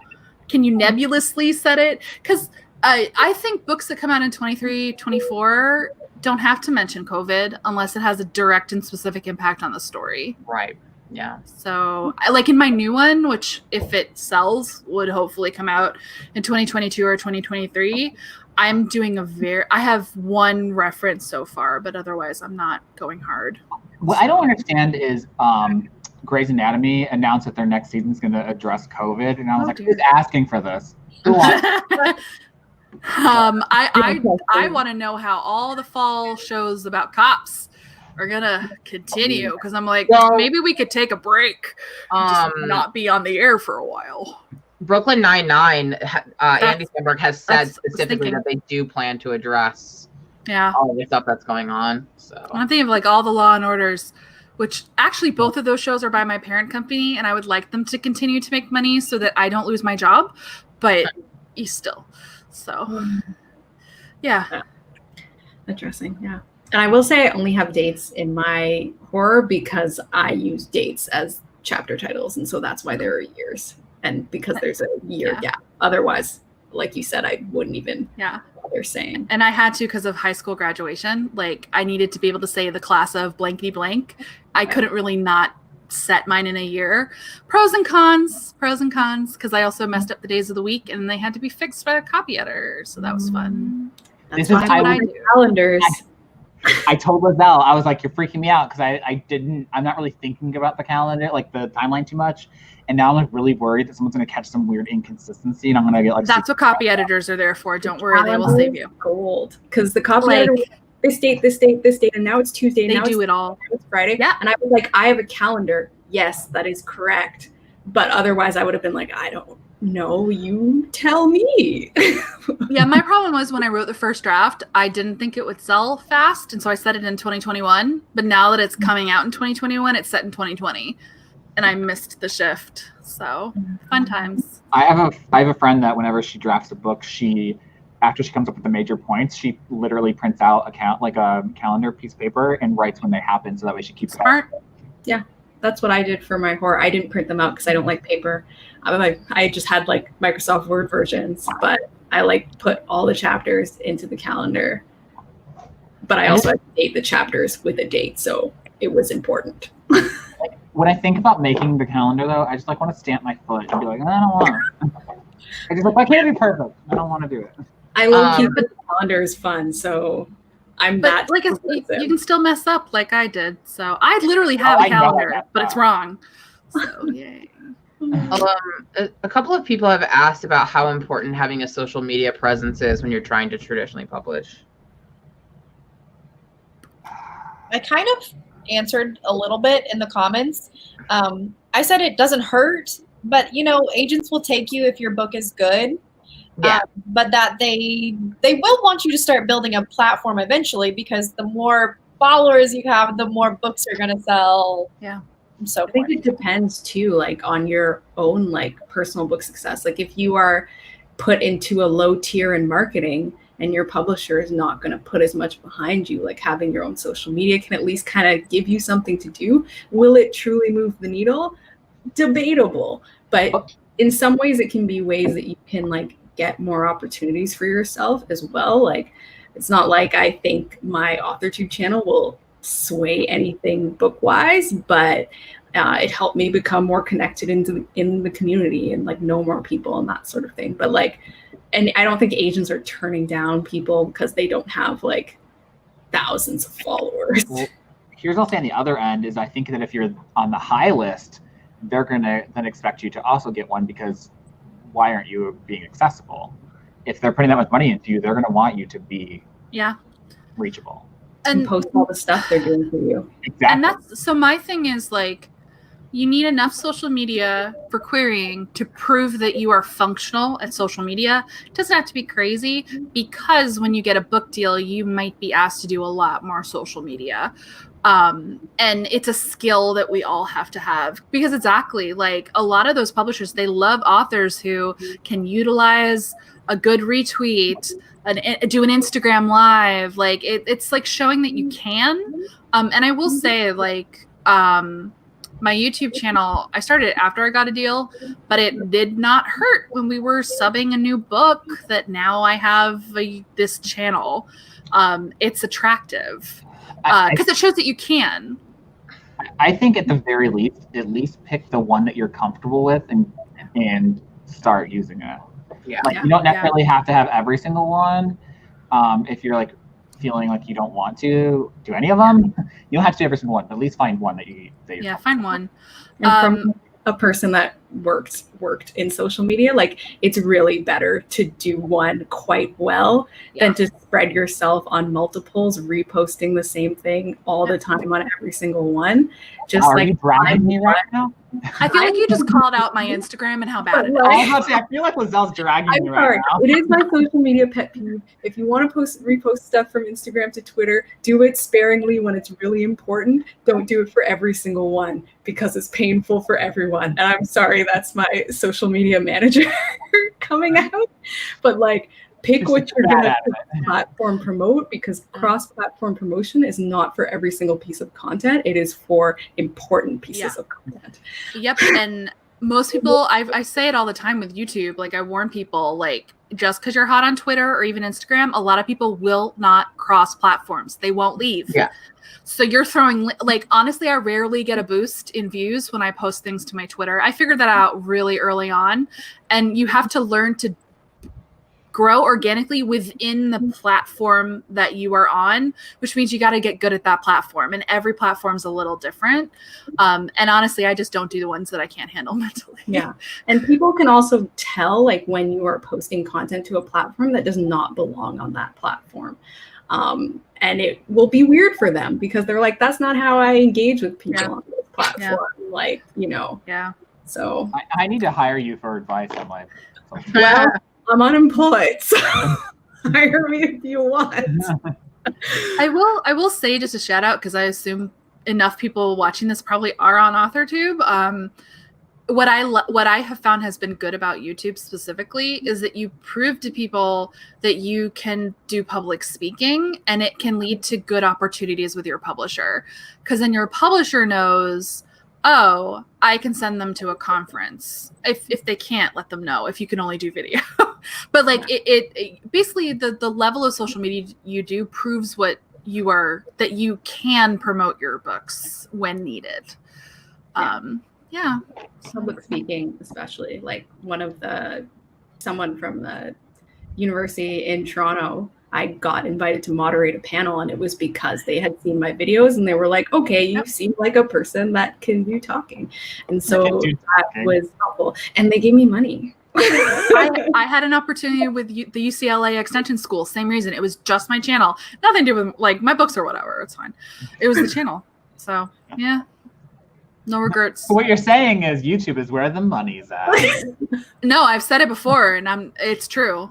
Like, I think it is the smartest platform for authors to invest in properly. That's the thing. Like, we know it's so much work, and you have to love it. If you don't love it, you're going to hate it, and then you're not going to do it. And, It's not for everyone, though. Like, not everyone feels so comfortable putting themselves out there, and that's okay. Yep, and that's okay. And that's why I said pick. That's why do another one. Pick one of them that you feel the most comfortable with, and just do that one really well. Because I see a lot of people that don't have, like, an AuthorTube channel, but they have a lot of followers on Twitter, and that has. God, I just, people who are good at Instagram, I'm so envious. I'm like, how? You're so good at it. I can't. I'm not that good. Yeah. I posted a story today, and I'm like, oh, I've ignored my Instagram for 4 months. Whoops. I know. I'm always thinking, like, why is Alexa not on Instagram? What is happening? For reals, I'm just like, I don't like typing on my phone. If Instagram had a proper desktop option, so annoying. I would be on Instagram more. Has gotten better on desktop. I will say, like, you can actually, I actually use it on desktop now as well. Like, you can send messages, you can upload things, you can do that. It's so annoying because, like, I can't. No. But I like my Instagram, though. Like, I know some people use it as sort of like a business platform to sell things, but for me, like, my Instagram is just like, it's my personal Instagram. Like, it's just where I put pictures of my dog. Well, and that's the other thing. I haven't gone anywhere since March, so there's nothing to post. I mostly, like, repost, like, memes and things on my Insta story, but it's just like, if you want to get to know me more as a person and not someone trying to, like, I will push some videos sometimes, but always in my story. I don't, it's always just like, hey, and I don't even do all of them through that. But it's definitely, like, you don't have to do it in a sort of, like, businessy way either. People just really want to have access to you to share the things they want to know like when people like you, they want to know more about you and the things that you like and the things that you're doing, you know. And so it doesn't always have to be like pushing stuff either, you know. Well, and actually, that kind of segues into this. We have a question with it, essentially advice for making your AuthorTube channel unique. And I give the same advice. It doesn't necessarily have to be like advice or how-tos. People just want to see what your writing life is like. And I think that's the best part about AuthorTube. You get a slice of it on Instagram, but I'd rather watch a video personally than see a pretty picture and read something in the caption. I love seeing different processes. Like I like chatty videos, streams. So like just do whatever feels like it's right for you. Though I do always advise people sprinkle in like it's a good discussion video. That's always going to have a better shot at getting picked up by the algorithm. Don't be afraid of a listicle. They're fun. Do tags. If you don't like, and generally I don't like giving advice on things where I don't know what or at least think I know what I'm talking about or feel comfortable about it. And I'm a terrible example. I purposefully literally did not start this platform until I had a book deal, because until I had a book deal, I did not want to give writing advice on the internet in a serious way. That was my personal choice, because I felt until I had something to prove that I wouldn't feel comfortable. That goes back to the credentials things we were saying. Like, don't just take advice from people because they have a YouTube channel. Like anyone can start a YouTube channel and give writing advice.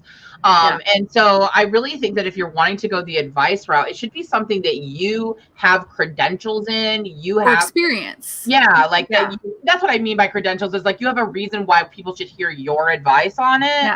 As opposed to like, because if it's something that you just got from somebody else's website or you heard from someone else, you're just doing it to try. People are not going to latch onto that and continue watching you, because why would they hear it from you when they could hear it from someone else, where they could do their own Google search of that information? People on YouTube want your unique experience and personality. That's what they want. That's what people stay for. So I think that's the best thing that you can do. That's why, like, for me, like, I just show my journey and what I'm going through as a person who's getting into it. You know, I do reviews of craft books because I'm someone who's trying to learn the craft. So I, share that information. I don't give advice because I'm not in a position to give advice. I have nothing to prove that I'm someone to listen to. And so I always that's your best bet when you're wanting to do that. It's just provide like genuine, your perspective, your experience, and what you have to give to people. I also don't think that anyone should ever feel like they have to do writing advice videos. Because I feel like that's like a thing that a lot of people think with like, oh, if I'm making an AuthorTube channel, I need to like do advice videos. I myself included when I first started mine, which I've now taken down, because like I don't feel I'm in a position to tell people how to write a better anything or anything along those lines, because I'm not. And I've seen channels where that's exclusively like, I don't mean this to sound so salty and like petty, but like we're at the end of the stream. Only the diehards are gonna see this. I'm just saying, like, I've seen people who have very small channels who only do writing advice videos, but like you've never published a book, you've never had a short story published, you never published a poem. Like, why? I just don't understand. Why do you feel the need that like that's what you should be doing? You don't have the experience or the credentials, and it's just confusing to me. Like, don't feel like you have to do that. You don't have to. I will say, not that everyone has to follow my model, but my thing was like, I actually the other day was like, I should make a playlist of like craft writing advice, and I realized they're all from recently, and I'm like, because I've never felt particularly comfortable giving craft like this is a problem and this is how you fix it, because I have been figuring out my own shit for years, and I'm on my third contracted book, and what year is it? I'm 7 years deep, and only now am I like, maybe I can give substantive advice on filtering while still admitting I do this all the time. Me, when I started my channel, I wasn't comfortable. Like I might delete my old craft chat on passive voice because I messed up so much in that video. I'm like, I'm an idiot. So yeah, like if you're not like, I personally, you shouldn't make a craft advice video if you're just going to go to the internet, Google a grammar topic and regurgitate the information, you should feel very confident that you are applying those techniques in your writing properly, or like world building or whatnot. But also make it work for you. Like I made a video on social world building because I realized suddenly through experience, I was editing, like CPing people. I was like, this is a thing I actually think I know about, and I can give it a name and actually give concrete advice on how to do this one specific thing that I think I do okay. But I'm not going to make a bunch of videos on how to write fantasy. Like, people ask, and I'm like, I'm sorry, you really don't want to hear from me. Like, yeah. Your mileage may vary. Mhm. All right. Yeah. I think I killed it, so maybe we In a should good- wrap it up. Like in a good way, like I killed it. Also, the California sun is like slowly turning my screen like fuzzy. Bad lighting. It has started storming outside, so I'm like, what's happening? I have the air conditioning on, and it is It is 5:37, and I'm still sweating to death. I need to take off the sweater, but I didn't want everyone to know that I'm wearing the same shirt I wore in my live stream yesterday. Yeah. Look, it's COVID. It was my pajama shirt. I never took it off. I just revealed myself for no reason. So I have to do laundry. You're just reminding me, like, it's so good that no one's here to smell my I clothes. was saying, no one's gonna smell. I was so- literally about to say, Alexa, no one's smelling you, so don't bother. And yet, it's bad when you notice that something is unclean. And that's when you're like, how long have I been in my apartment? Oh I've been my reaching that point lately where I'm like, how long have I been here? Like, yeah, it's not good. Yeah. Clothing just thrown in piles. It's great. Yeah. So this is fun. Super good. I knew it would be. I was like, I can talk to you guys like about stuff. It's Yeah. fun. Yeah. We had a lot of good questions. No, it was really good. So yeah, like let's do we're YouTubers. Give this video a thumbs up if you Yeah. like it. Smash that like button below. Smash that like button. Subscribe. I have links in the description box already to everyone's channels. Everyone should go subscribe to everyone. All of you are criminally undersubscribed. I'm officially like telling everyone that, like, I have felt that for a very long time. YouTube's not fair. We can whatever. Anyway, That's a whole other video, girl. subscribe to some Private quality video. channels. And yeah, let's do this again soon. If you like, down below in the comments on the posted video, if there are things you want us to talk about in future live streams about TradPub, be really great to grease the wheels, because this one was like an easy topic. Why are we doing it? We're gonna have to try harder in the future. So yeah. Yay. And if you are we're open to guests. Michelle in the comments, Ryan in the comments, like, we can do different streams on different channels. Like, I don't have to be there all the time. Like, I'm selfish and like I want to talk about things, but you I can do. kick me out. So I go with everything. You must always. No, I'm just kidding. but like, the idea of this is like, I would love it if we just did more fun live streams Yeah, on the for reg about TradPub in different places. So Yeah, for sure. yay. Agreed. Sweet. All right, guys, let's wrap it up because it's hot and I will It's so disappear hot. like a ghost very soon. It's just getting cloudy. It's because the sun is directly hitting the camera lens. It's Like a really bad. vampire, you start getting all. Oh my God, there's sparkly. literally a lens flare on it now. Oh, wow. So, thanks everyone for being here, and Yeah, we'll see you guys soon. Bye. Bye.